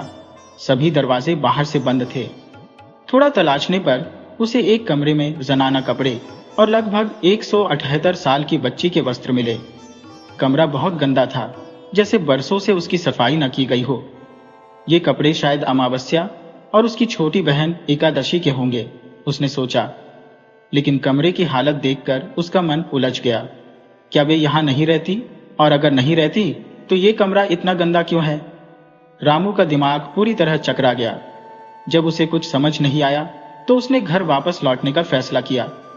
अब तो अंधेरा भी होने को था और ऐसे में यहाँ और रुकने का कोई मतलब नहीं था। जिस तरह वह गाड़ी के अंदर आया था उसी तरह बाहर की दीवार पार कर पेड़ से उतरकर उसने अपनी साइकिल उठा ली और अपने घर की ओर चल पड़ा। उसने तय किया कि वह अगले दिन फिर यहाँ आएगा। आखिर अमावस्या ने उसे बुलाया था तो उसी दिन उसकी प्रतीक्षा करेगी। शायद इस वीराने से डरकर अमावस्या अपनी बहन के साथ कहीं और चली गई हो। उसके दिमाग में यही विचार चल रहे थे। ऐसे भूतिया माहौल में कोई अकेली औरत, और वह भी एक छोटी बच्ची के साथ, कैसे रह सकती है? ये सवाल उसके मन में उमड़ रहे थे। अपने विचारों में डूबा हुआ रामू घर लौट आया। उसे गंभीर और गुमसुम देखकर उसकी मां ने पूछा, मिल गया बेटा दोस्त? रामू ने जवाब दिया, नहीं मां, आज तो वैसे ही रह गया। कल घर में ही रहूंगा और फिर देखूंगा। इतना कहकर वह अपने कमरे में चला गया। अमावस्या के दिन शाम होने से पहले ही रामू साइकिल लेकर फिर से चल दिया, उसी जगह की ओर जहां वह पिछली बार गया था। अंधेरा होते होते वह निर्धारित स्थान पर पहुंच गया और वहीं पत्थर पर बैठकर इंतजार करने लगा। पता नहीं अमावस्या आएगी या नहीं और कब तक आएगी, लेकिन वादा तो पूरा करना ही होगा, उसने सोचा। इंतजार के अलावा उसके पास और कोई चारा भी नहीं था। दुनिया में शायद सबसे उबाऊ काम किसी का इंतजार करना ही होता है। बैठे बैठे वह ऊबने लगा और उसके विचार भी बेकाबू होकर इधर उधर भटकने लगे। वहां का माहौल भी अब उसे डरावना लगने लगा। चारों ओर सन्नाटा पसरा था और पेड़ों की हिलती डालियां उसे भयभीत करने लगी थी। अगर कहीं कोई पत्ता भी खड़खड़ाता या कोई पक्षी भी उड़ता तो उसका दिल तेजी से धड़क उठता। इस डरावनी स्थिति से बचने के लिए उसने पेड़ के तने पर सिर टिकाकर आंखें बंद कर ली और अपने विचारों को घर की ओर मोड़ लिया। मां क्या कर रही होगी? शायद उसने मुझे सुला दिया होगा और अब चूल्हे के आगे बैठी होगी जैसे वह हमेशा करती है। अपने विचारों में खोया हुआ रामू कब सो गया उसे पता ही नहीं चला। तभी एक मीठी सी आवाज ने उसे जगाया। बाबूजी, सो गए क्या? रामू ने चौंक कर कहा। अरे, आ गई तुम अमावस्या? वह बोली। हाँ बाबूजी, मैं बहुत देर से इंतजार कर रही थी। शायद रास्ता भटक गए होंगे, इसलिए जल्दी आ गए थे। रामू ने कहा। हाँ, अंधेरा होने पर डर लग रहा था, इसलिए जल्दी आ गया। लेकिन तुम परसों भी आई थी ना? अमावस्या ने मुस्कुराते हुए कहा। हाँ बाबूजी, तुम जानती हो कहाँ आती हो। मैंने तुम्हें बहुत ढूंढा, लेकिन तुम नहीं मिले तो मैं लौट गई। रामू ने कहा। अच्छा, और बताओ, तुम यहाँ अकेली क्यों रहती हो? अमावस्या, जब यहाँ कोई नहीं रहता तो तुम्हें भी यहाँ नहीं रहना चाहिए। रामू ने जब अमावस्या से पूछा कि वह कहाँ जाएगी, तो अमावस्या ने धीरे से कहा, मैं कहाँ जाऊं? इस पर रामू ने उसे सुझाव दिया, कहीं भी जाओ, पर मेरे साथ चलो। मेरे घर में माँ है, भाई बहन है, तुम्हें भी रहने का ठिकाना मिल जाएगा। जो भी रूखा सूखा मिलेगा हम मिल बांट कर खा लेंगे। मैं कोई अमीर तो नहीं हूं? अमावस्या ने हौले से मुस्कुराते हुए कहा। जानती हूं बाबूजी, पर तुम्हारा दिल बहुत बड़ा है, इसी वजह से तो मैं तुम्हारी मदद चाहती हूँ। रामू ने उत्सुकता से पूछा। हाँ बताओ, क्या मदद चाहिए तुम्हें? मुझसे क्या चाहती हो? अमावस्या ने धीमे स्वर में कहा। धैर्य रखो बाबूजी, और ध्यान रहे कोई सवाल मत करना। जो मैं कहूंगी उसे बिना सवाल किए मानते जाओ। रामू ने सहमति में सिर हिलाया। ठीक है, तुम्हारे सारे सवालों के जवाब मिल जाएंगे। मुझ पर विश्वास है ना? अमावस्या ने कहा। हाँ बाबूजी, विश्वास है, तभी तो यहाँ आई हो। बताओ, मुझे क्या करना होगा? अमावस्या ने गंभीरता से पूछा। बाबूजी, क्या आप इस घड़ी के बारे में कुछ जानते हैं? रामू ने सिर हिलाते हुए कहा। अमावस्या, ज्यादा तो नहीं जानता, पर यह किसी ठाकुर का घर है, जिसे लोग घड़ी कहते हैं। पता नहीं क्यों, मुझे तो यह एक खंडहर जैसा लगता है। यह बड़ी इमारत है, शायद कभी इसमें बहुत से लोग रहते होंगे। अमावस्या ने उसे गौर से देखा और फिर पूछा। अच्छा, लोग क्या कहते हैं? रामू ने जवाब दिया। लोग बताते हैं कि यहाँ रहने वाले अचानक ही कहीं चले गए, और तब से इस जगह का कोई रखरखाव नहीं हुआ। इसी वजह से यह उजाड़ हो गई है। सुना है कि ऐसी सुनसान जगहों पर भूत प्रेत अपना डेरा जमा लेते हैं। शायद उन लोगों ने तुम्हें यहाँ छोड़ दिया है, जैसे तुम्हारी जान की कोई कीमत ही नहीं। ये बड़े लोग भी ना गरीबों और नौकरों को इंसान ही नहीं समझते। अमावस्या ने कुछ देर के लिए मौन धारण कर लिया। रामू ने फिर पूछा। तुम तो जानती हो ना अमावस्या, इस घर के मालिक कहाँ हैं और क्यों चले गए? उनसे कहो कि इस घर को यूं लावारिस छोड़ना ठीक नहीं है। अमावस्या ने गंभीर स्वर में कहा।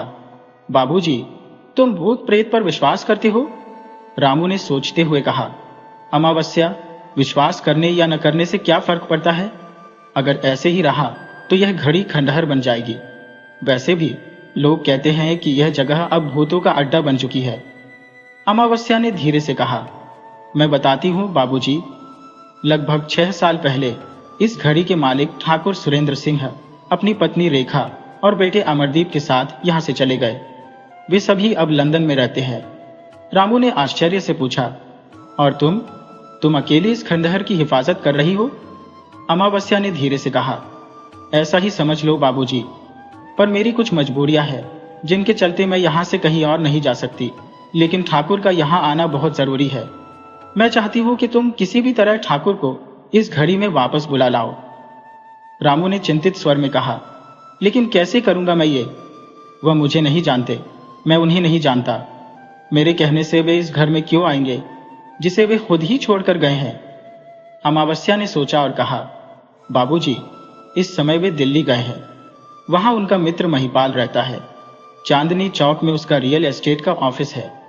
तुम उससे मिलो और उसे समझाओ कि इस घड़ी को अच्छे दामों पर बेचा जा सकता है।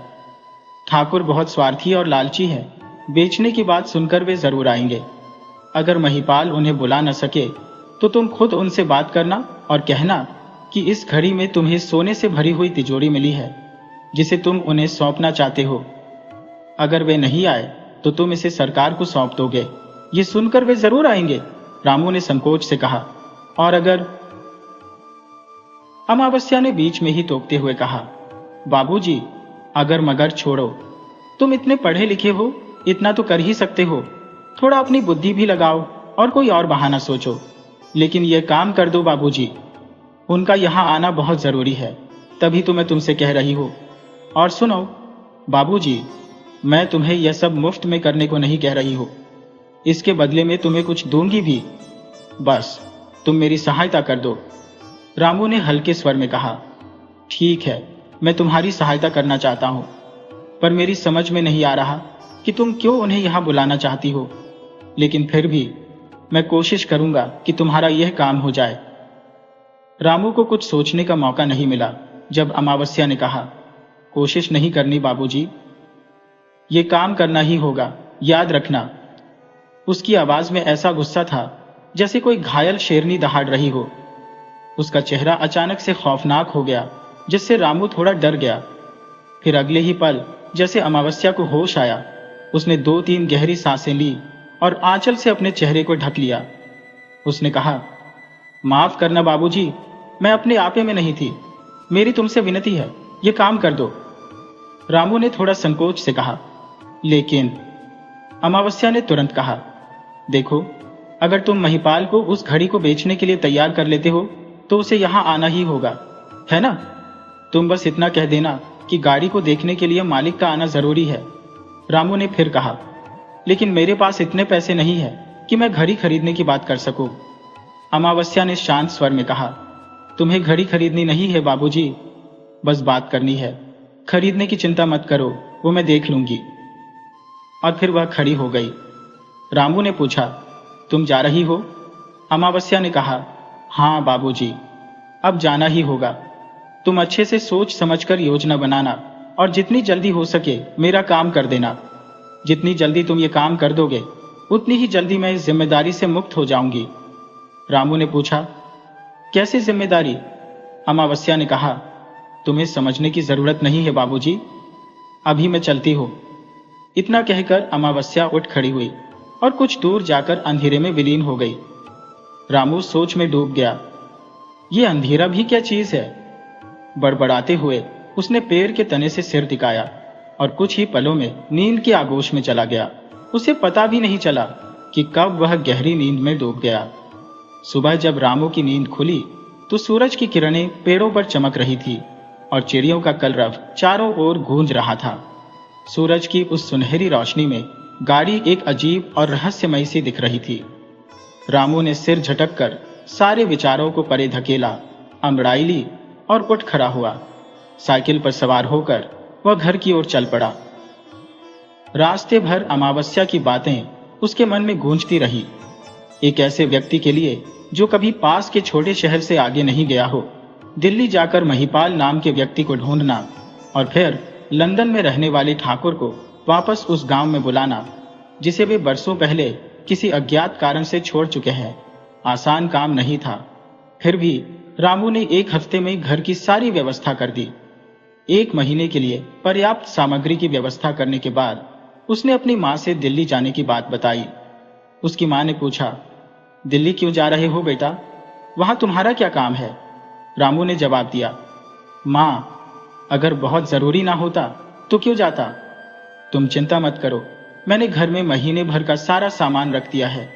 तुम्हें और बच्चों को कोई परेशानी नहीं होगी। मैं जल्दी लौटूंगा। माँ ने पूछा, कब तक लौटोगे बेटा? रामू ने कहा, यह तो नहीं बता सकता माँ, लेकिन कोशिश करूंगा कि जल्दी से जल्दी काम निपटा कर आ जाऊं। माँ ने कहा, वहां तुम्हारा कौन दोस्त है बेटा? रामू ने थोड़ी हिचकिचाहट के साथ कहा, महिपाल। उसका नाम महिपाल है, वह चांदनी चौक में रहता है, मैं उसी के पास जा रहा हूँ। माँ ने पूछा, अच्छा बेटा, जल्दी लौटना, तुम्हारा इंतजार करूंगी। रामू ने कहा, ठीक है माँ। उसने अपनी माँ के चरण छुए, गणपति जी को प्रणाम किया और घर से निकल पड़ा। दिल्ली जाने में उसे कोई खास परेशानी नहीं हुई।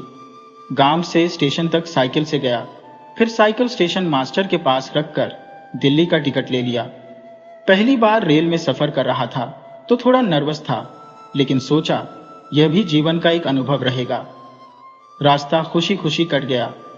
रामू का यह पहला ट्रेन का सफर था और वह इसके हर पल का पूरा आनंद लेना चाहता था।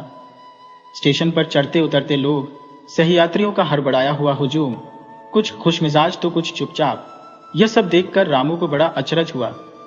स्त्री, पुरुष और बच्चों की बेकाबू भीड़।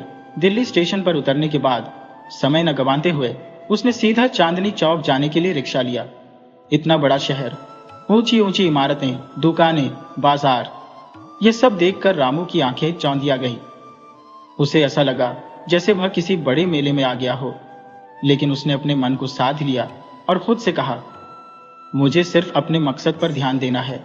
भगवान चाहेंगे तो इस शहर को फिर कभी देख लूंगा, पर अभी तो वह काम पूरा करना जरूरी है जिसके लिए मैं यहाँ आया हूँ। चांदनी चौक पहुंचने तक कुछ दुकानें खुलने लगी थी। रामू ने एक छोटी सी चाय की दुकान पर रुककर चाय और नाश्ता किया और फिर महिपाल का रियल एस्टेट ऑफिस ढूंढने लगा। काफी देर तक इधर उधर भटकने और कुछ लोगों से पूछने के बाद भी उसे कुछ खास पता नहीं चला। तब उसने वहां के दुकानदारों से पूछताछ करनी शुरू की। उसे लगा कि दिल्ली जैसे बड़े शहर में भले ही लोग एक दूसरे को न जानते हो, लेकिन आसपास के दुकानदार महिपाल के ऑफिस के बारे में जरूर जानते होंगे।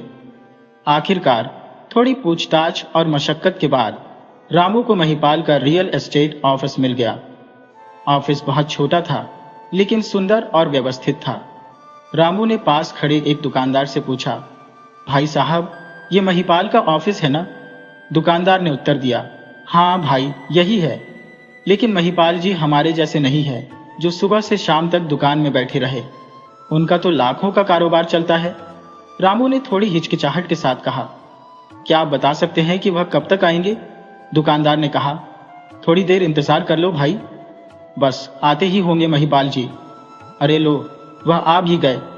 रामू ने दुकानदार की दृष्टि के साथ देखा। एक रिक्शा आकर रुका और उसमें से एक सुदर्शन व्यक्ति उतरा। वह भले ही सभ्य और सुसंस्कृत दिख रहा था, लेकिन उसकी आंखों में कठोरता और चेहरे पर एक अजीब सी क्रूरता थी जो उसके स्वभाव का परिचय दे रही थी। रामू के मन में विचार आया, क्या यही है महिपाल? तो फिर उसका मित्र ठाकुर सुरेंद्र सिंह भी ऐसा ही होगा, क्रूर और कठोर स्वभाव वाला। कुछ देर इधर उधर टहलने के बाद रामू महिपाल से मिलने उसके ऑफिस में पहुंच गया। रामू बोला, नमस्कार जी, क्या आप ही महिपाल जी हैं? महिपाल ने उत्तर दिया, हाँ मैं ही हूँ। कहिए, आप किस लिए आए हैं? रामू ने कहा, जी मेरे पास एक मकान है मिसालगढ़ के पास, लोग उसे गाड़ी कहते हैं, उसी के सौदे की बात करनी है। क्या आप मेरी मदद कर सकते हैं? किसी ने आपका नाम सुझाया था। महिपाल ने पूछा, किसने? रामू बोला, यह तो मुझे याद नहीं, लेकिन कोई शुभचिंतक ही था। उसी ने कहा कि शायद आप मेरा काम कर सकते हैं। महिपाल ने कुछ देर सोचते हुए रामू के चेहरे पर नजरें टिकाईं, फिर बोले, जिसने भी आपको यहां भेजा है उसने सही किया है, आप सही जगह पर आए हैं। बताइए आगे क्या करना है? रामू ने महिपाल से कहा, क्या आप उस गाड़ी के सौदे में मेरी मदद कर सकते हैं जो किसी ठाकुर साहब की है? उसकी बातों में एक आंतरिक घबराहट छुपी हुई थी, लेकिन वह पूरी आत्मविश्वास के साथ बातचीत कर रहा था। महिपाल ने उसे ध्यानपूर्वक देखा और सोचा कि क्या इस साधारण पजामा कमीज वाले युवक से वह गाड़ी का दाम मिल सकेगा। रामू ने बताया कि गाड़ी के मालिक यहां नहीं रहते, शायद वे विदेश में है। महिपाल ने पूछा, मालिक कौन है? रामू ने उत्तर दिया, सुरेंद्र सिंह। क्या आप उनसे संपर्क कर सकते हैं? यदि वे गाड़ी बेचना चाहते हैं तो कृपया मुझे उनकी कीमत बताएं।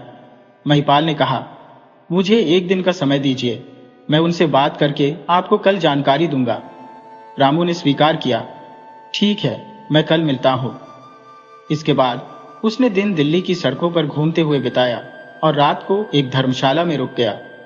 अगले दिन महिपाल ने रामू को सूचित किया कि ठाकुर सुरेंद्र सिन्हा गाड़ी बेचने के लिए तैयार है। हालांकि कीमत पर थोड़ी बहुत बहस हुई, लेकिन अंततः 10 लाख रुपए पर दोनों पक्षों ने सहमति जताई। महिपाल ने विश्वास दिलाया कि वह तय कीमत पर गाड़ी बेचने के लिए तैयार है, लेकिन रामू ने एक शर्त रखी। उसने कहा, ठाकुर साहब को बुला दीजिए, आप दोनों लोग गांव आकर मुझे गाड़ी दिखा दीजिए। बाहर से मैंने देखी है, लेकिन अंदर से देखने के बाद ही सौदा पक्का होगा। महिपाल ने जवाब दिया, गाड़ी को मैं ही दिखा दूंगा, मेरे पास चाबियां है, आप चाहें तो चाबियां ले जाइए और गाड़ी देख लीजिए। रामू ने उत्तर दिया, नहीं, ऐसा नहीं होगा। दोनों को आना होगा। यदि सौदा पक्का है तो आप मुझे गाड़ी का भीतर का हिस्सा दिखा दीजिए, अन्यथा गाड़ी के मालिक को आना पड़ेगा। महिपाल ने थोड़ी असहमति जताई। क्या दोनों को बुलाना आवश्यक है? मैं ही चलकर गाड़ी दिखा दूंगा। रामू ने जवाब दिया। नहीं, दोनों को आना चाहिए। अगर कोई विशेष कारण नहीं है तो दूसरे दिन ही लेन देन की प्रक्रिया पूरी हो जाएगी। वर्तमान में 80% सौदा पक्का है और 20% गाड़ी देखने के बाद फाइनल हो जाएगा। सप्ताह भर की मेहनत और मुलाकातों के बाद रामू की योजना सफल रही। महिपाल ने ठाकुर सुरेंद्र सिंह को साथ लाने पर सहमति जताई। जब रामू को काम की सफलता पर पूरा विश्वास हो गया तो उसने एक और दिन दिल्ली में बिताया और फिर अपने गांव लौट आया। गांव पहुंचने पर उसकी मां ने बताया, कल प्रधान जी और रघुनाथ चाचा यहां आए थे। रामू ने पूछा, क्यों मां, वे हमसे क्या चाहते थे? उसकी मां ने कहा, रघुनाथ जी की बेटा शहर में नौकरी करता है और वह वहीं बस गया है। अब रघुनाथ जी अपनी 4 एकड़ जमीन और घर बेचकर शहर में अपने बेटे के पास जाना चाहते हैं। रामू ने पूछा, बिंदु बुआ का इसमें क्या संबंध है? मां ने उत्तर दिया, बिंदु बुआ ने सुना कि रघुनाथ जी अपनी संपत्ति बेच रहे हैं तो वह उनसे मिलकर सब कुछ तुम्हारे नाम करवा आई है और बदले में पूरे पैसे भी दे दिए हैं। रामू ने आश्चर्यचकित होकर कहा, क्या कह रही हो मां? बिंदु बुआ आई थी लेकिन उन्हें हमें घर पर भी आना चाहिए था। मां ने जवाब दिया, वह बहुत साल पहले अपने माता पिता की इच्छा को न मानते हुए अपनी पसंद के लड़के से विवाह कर चुकी थी। वह तुम्हारे दादाजी की पहली पत्नी की बेटी है। फिर किसी विवाद के चलते घर से ससुराल चली गई और जाते जाते उसने कसम खा ली थी कि लौटकर इस डेली पर कभी भी नहीं आएगी। जब रामू की मां ने यह बात बताई तो रामू ने पूछा, मां, फिर यह एहसान किसने किया है? मां ने कहा, बेटा, बुआ ने अपने दिल से तुम्हारे पिता और अपने छोटे भाई को बहुत प्यार किया था। सातेली सही, लेकिन कभी ऐसा महसूस नहीं होने दिया कि वह सगी बहन नहीं है। कुछ वजह से उन्होंने घर छोड़कर चली गई और तब से अब तक वही कसम निभा रही है। तुम्हारे पिता अब नहीं रहे, फिर भी उनकी याद में सब कुछ बना हुआ है। इसी वजह से उन्होंने तुम्हारे लिए इतना सोचा। रामू ने उत्तर दिया, मां, तो क्या बुआ यहां रहना चाहेंगी? मां ने कहा, नहीं, बुआ ने तुम्हारे लिए सब कुछ किया है। रामू की मां ने फिर कहा, रघुनाथ चाचा से मिलाने का आदर करना चाहिए। रामू ने बड़ों के आशीर्वाद का सम्मान करते हुए रघुनाथ चाचा के घर जाने का निर्णय लिया। रघुनाथ उस गांव के प्रतिष्ठित और संपन्न किसान थे। उनके एकमात्र पुत्र ने नौकरी के सिलसिले में मुंबई जाकर वहीं बसने का निर्णय लिया। वहां उसने घर ले लिया और दूध के व्यवसाय में भी उतर गया। परिवार को भी वहीं ले आया। रघुनाथ जी और उनकी पत्नी गांव छोड़ने के लिए तैयार नहीं थे, लेकिन बुढ़ापे के कारण खेती बाड़ी अब संभव नहीं रही। सब कुछ बेचकर रघुनाथ और उनकी पत्नी शहर जाने का इरादा बना चुके थे। रामू ने रघुनाथ जी से घर और जमीन के कागजात लिए और कहा, मैं आपकी इच्छा का सम्मान करता हूं और सब कुछ स्वीकार करता हूं, लेकिन एक बात हमेशा ध्यान रखना, यदि कभी जरूरत महसूस हो या यहां लौटने की इच्छा हो तो आप बेहिचक लौट सकते हैं। ये मत सोचिए कि अब यहां कोई नहीं है।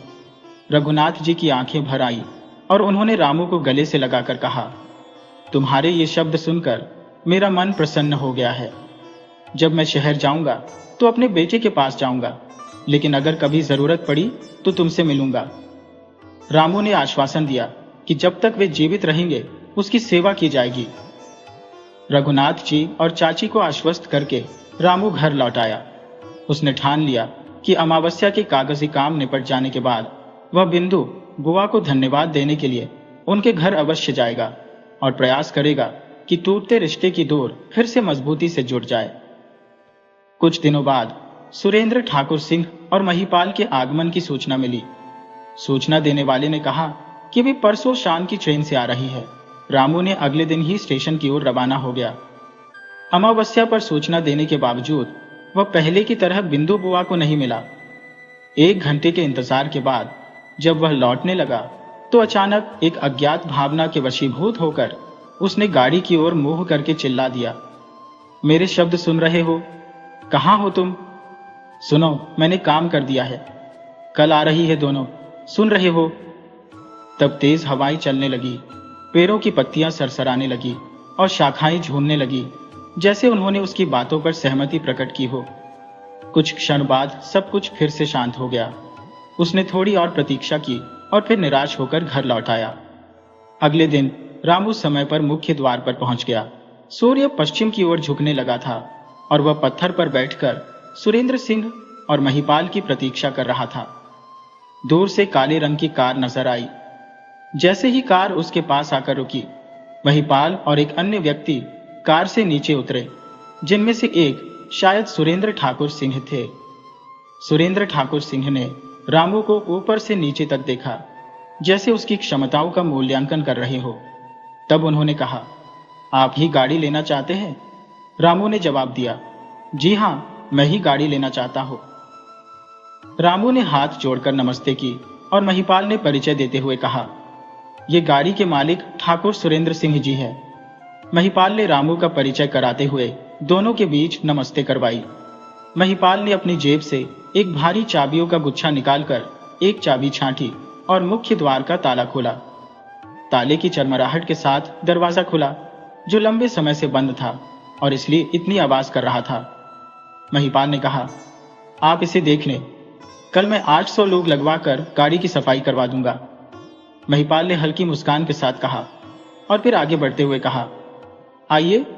सबसे पहले महिपाल, उसके पीछे ठाकुर सुरेंद्र सिंह और सबसे पीछे रामू। रामू ने गाड़ी में प्रवेश किया और उसे ऐसा लगा जैसे हवा अचानक थम गई हो। वातावरण में एक भारीपन छा गया था। महिपाल ने कहा, ठाकुर साहब, मैं अपनी बड़ी टॉर्च लाता हूं, शाम हो रही है, शायद इसकी जरूरत पड़े। महिपाल टॉर्च लेने के लिए कार की ओर गया और ठाकुर साहब ने एक गर्वीले अंदाज में गाड़ी के कमरे दिखाने शुरू किए। कुछ समय बाद महिपाल टॉर्च लेकर लौटा और कहा, शाम हो गई है, हमें रोशनी की भी जरूरत पड़ सकती है। रामू ने कहा, जी, मुझे गाड़ी को देखकर लौटना है, आप टॉर्च ले आई है, यही काफी है। महिपाल और ठाकुर साहब कुछ दूरी पर खड़े होकर बातचीत कर रहे थे।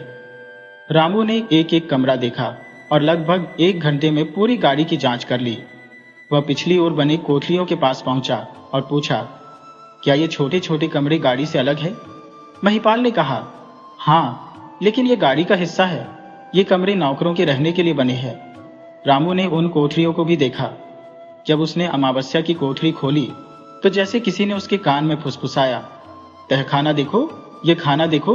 रामू ने चौंक कर चारों ओर देखा, लेकिन कोई दिखाई नहीं दिया। महिपाल और ठाकुर साहब उससे कुछ दूरी पर खड़े होकर बातें कर रहे थे। रामू ने पूछा, तहखाना यहाँ कहीं है? महिपाल ने कहा, हाँ, लेकिन वह कई सालों से बंद पड़ा है, हम नहीं जानते कि क्या हालत में होगा, इसलिए हमने नहीं दिखाया। रामू ने कहा, अरे, तहखाना है या नहीं, दिखा दीजिए, इससे बात फाइनल हो जाएगी। महिपाल और ठाकुर साहब ने आपस में इशारों में बातचीत की और फिर रामू को गाड़ी के एक छोटे से कमरे में ले गए।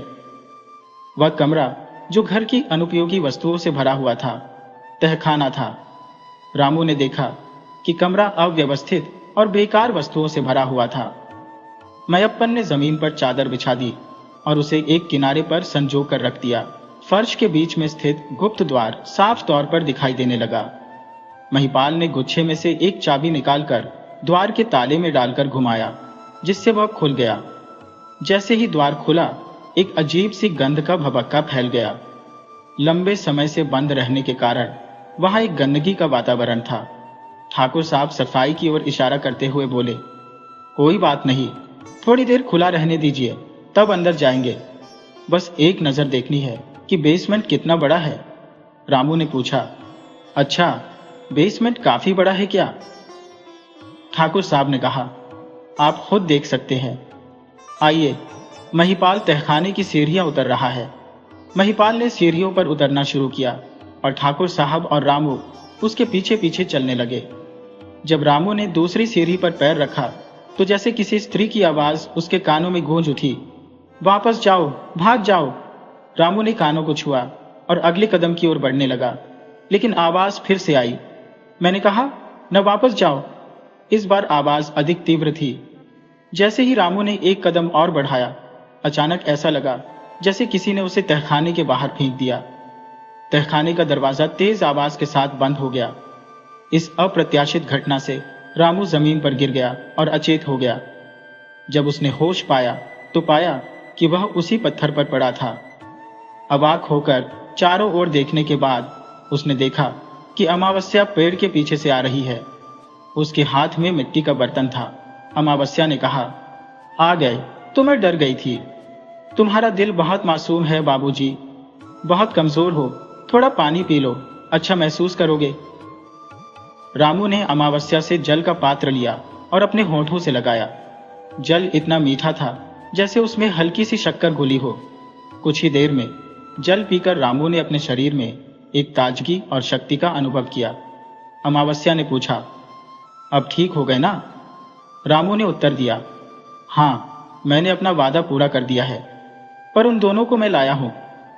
अमावस्या ने कहा, हाँ बाबूजी, मैं धन्यवाद देने के लिए ही रुकी हूं, मेरा काम यहां रुकने का नहीं है।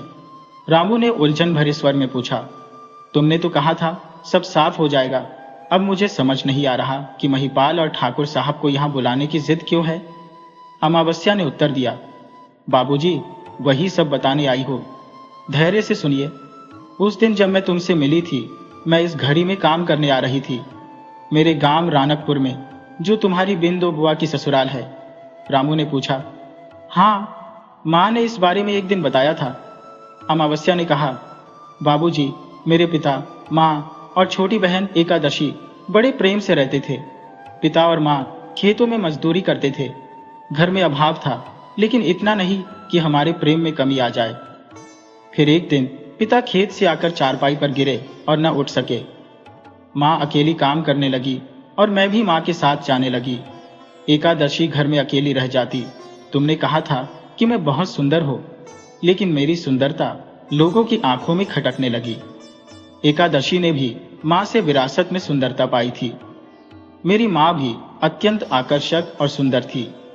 जब ग्राम प्रधान की नजर मुझ पर पड़ी तो मैं बुरी तरह से घबराई। इस स्थिति को देखकर माँ ने हमें गोविंद काका के घर भेज दिया। काका के घर में भी गरीबी की कमी नहीं थी, लेकिन वहां प्रेम और सुरक्षा का एहसास था। उनके परिवार की आमदनी इतनी थी कि 2 लोगों की रोटी और जुड़ गई थी, जिससे सबके पेट भरे जाने की स्थिति आ गई थी। तभी किसी ने गोविंद काका को सूचित किया कि ठकुराइन को घर के कामों के लिए एक नौकरानी की आवश्यकता है। काका ने मुझे यहाँ काम पर लगा दिया और मैं ठकुराइन की सेविका बन गई। वर्षों तक यही काम करते हुए अच्छे खान पान और कपड़े मिले, जिससे मेरी सेहत भी सुधरी। ठकुराइन ने मुझे अपनी बेटी की तरह मान लिया और अच्छा भोजन और वस्त्र प्रदान किए। एक दिन मैंने सोचा, यदि मुझे इतना अच्छा जीवन मिल रहा है तो क्यों न अपनी बहन एकादशी को भी यहाँ ले आऊं, जो काका के घर में बुनियादी जीवन जी रही थी। ठकुराइन से अनुमति लेकर मैंने एकादशी को यहाँ ले आई और उसे भी एक कोठरी में ठहराया जो हमने देखा था। राम ने कहा, हाँ, वहां मुझे तुम्हारे और तुम्हारी बहन के कपड़े भी मिले थे। मुझे लगा कि तुम वहीं रह रही होगी। मैंने तुम्हें काफी ढूंढा, लेकिन कहीं नहीं मिली। मुझे लगा कि शायद तुम तनाव से भाग गई हो। अमावस्या ने उत्तर दिया, हाँ बाबूजी, हमारे दिन अच्छे से गुजर रहे थे। एक दिन गोविंद काका ने हमें बताया कि हमारी माँ अब जीवित नहीं रही। हमने शोक मानते हुए सब्र कर लिया। अब गांव जाकर भी क्या कर सकते थे। सुख के दिन हमेशा कम होते हैं। हम ठकुराइन की सेवा में व्यस्त थे। हमें ठाकुर द्वारे की ओर जाने की कभी आवश्यकता नहीं पड़ी। ठकुराइन भी हमें वहां जाने की अनुमति नहीं देती थी। एक दिन ठाकुर की नजर मुझ पर पड़ी और नहाने के लिए हमें गाड़ी के पीछे वाले पोखर पर जाना पड़ता था। वही उन्होंने मुझे नहाते हुए देख लिया और बुलावा भेजा। मजबूरी में मुझे उनके पास जाना पड़ा। उन्होंने मुझे अपने कमरे की सफाई का काम भी सौंप दिया। मैं जब वे कमरे में नहीं होते वहां जाकर साफ सफाई का काम करती। ठाकुर के सामने कुछ कहने की हिम्मत नहीं होती थी। धीरे धीरे सब सामान्य हो गया। ठाकुर ने कभी मेरे साथ अनुचित व्यवहार नहीं किया, जिससे मैं धीरे धीरे सहज हो गई। एक दिन उनका मित्र महिपाल घड़ी में किसी काम के सिलसिले से आया और रात में यहीं रुक गया। दोनों मित्रों ने देर रात तक शराब पी। उस समय गाड़ी में मेरे और एकादशी के अलावा कोई और नौकर नहीं था। ठाकुर ने ठकुराइन से बर्फ मंगवाने के लिए कहा, लेकिन उन्होंने एहतियातन मुझे भेजने के बजाय एकादशी को भेज दिया। वह अब केवल 8 साल की थी। उसने बर्फ दी और फिर हम बहनें अपनी कोठरी में सोने चली गई। आधी रात के बाद अचानक मेरी नींद खुली और मैंने अंधेरे में देखा कि कोई एकादशी को उठाकर ले जा रहा है। उसने खुद को चादर में ढक रखा था। मैंने घबराकर उसके पीछे दौड़ा। कौन है?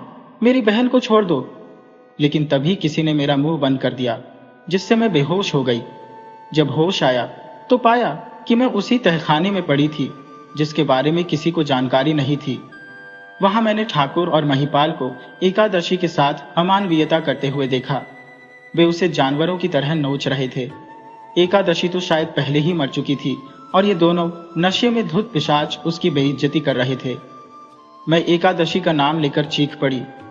मेरी चीख सुनकर वे दोनों भी जैसे होश में आ गए। मैंने एक आदमी को और धकेलते हुए उसके शरीर से लिपटकर फूट फूट कर रोने लगी। वे कहने लगे, महिपाल देखो, यह शायद मर चुकी है। मैंने जवाब दिया, हाँ, राक्षसों और पापियों ने मेरी नन्ही बहन को मार डाला जो अभी केवल 8 साल की थी। इलाज नहीं कराया। तुम लोगों को उस बच्ची पर कोई रहम नहीं आया। मैं चीख रही थी, लेकिन वे दोनों हंसते हुए और ठहाके मारते हुए मुस्कुराए। उन्होंने कहा, गलती हो गई, अब हम सुधार कर देते हैं। इसके बाद वे दोनों मिलकर मुझ पर टूट पड़े और मेरी देह को बेतरतीब तरीके से विकृत करने लगे। मैं चीखती रही, चिल्लाती रही और इधर उधर दौड़ती रही, लेकिन उस कमरे से बाहर जाने का कोई रास्ता न मिला। उनकी दरिंदगी सहन न कर पाने के कारण मैं बेहोश हो गई। फिर दोनों ने वहां एक और गड्ढा खोदा और एकादशी की शव के साथ ही मेरे निर्जीव शरीर को भी उसमें दफन कर दिया। रामू ने पूछा, इतना अधर्म और अत्याचार हुआ, तुमने उन्हें पुलिस के हवाले क्यों नहीं किया? अमावस्या ने कहा, पुलिस क्या कर सकती थी? बाबूजी, वे तो उनके टुकड़े कर देंगे और ऐसी स्थिति में मुझे कभी मुक्ति नहीं मिलती। वे लोग गाड़ी छोड़कर लंदन चले गए और मैं वहीं कैद हो गई। मुझे बाहर निकलने का कोई रास्ता नहीं मिला और एकादशी मेरी बहन को छोड़कर कहाँ जाती? मैं भी तड़पते तड़पते दम तोड़ गई थी। फिर एकादशी ने तुम्हारे यहाँ जन्म लिया। तुम्हारी बहन घोड़िया ही मेरी एकादशी है। मैंने उसकी देखभाल का पूरा इंतजाम कर दिया है। अब तुम्हें कोई असुविधा नहीं होगी। अमावस्या ने कहा, उन दरिंदों की चिंता मत करो, मैंने उन्हें उनके अंजाम तक पहुंचा दिया। मेरा बदला पूरा हो गया है। बाबूजी, अब मुझे भी विदा दो। रामू ने कहा, बाबूजी, मैं तुम्हारा बहुत आभारी हूं। यदि तुम्हारी सहायता न मिलती तो शायद मुझे कभी मुक्ति नहीं मिल पाती।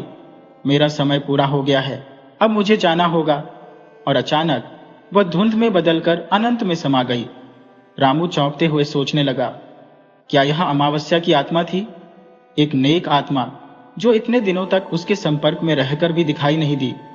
सुबह होने वाली थी और सूर्यदेव के सारथी अरुण की लालिमा आकाश में छा रही थी। रामू घर लौट आया। बाद में जब वह बिंदु गोवा का धन्यवाद व्यक्त करने उसके गांव पहुंचा तो उसे पता चला कि जिस दिन वह रघुनाथ काका से मिली थी उस दिन दोनों बुआ कोमा में थी और अगले ही दिन उनकी मृत्यु हो गई। यह रहस्यपूर्ण था और अचानक ही उसे कुछ समझ में आने लगा। अमावस्या की कृपा से रामू का जीवन सुखद हो गया था। उसकी बहन गुड़िया अब उसे प्राणों से प्यारी लगती थी। कभी कभी अमावस्या की याद आते ही वह बुजुर्ग महिला के चेहरे पर उसकी तलाश करता था। यह एक आत्मा की कहानी है जिसने अपना बदला पूरा किया और एक सच्ची आत्मा ने उसकी मदद करने वाले का एहसान चुकाया। दोस्तों, अगर आपको हमारी कहानी पसंद आई हो तो कृपया हमारे चैनल को सब्सक्राइब करें, वीडियो को लाइक करें और शेयर करें।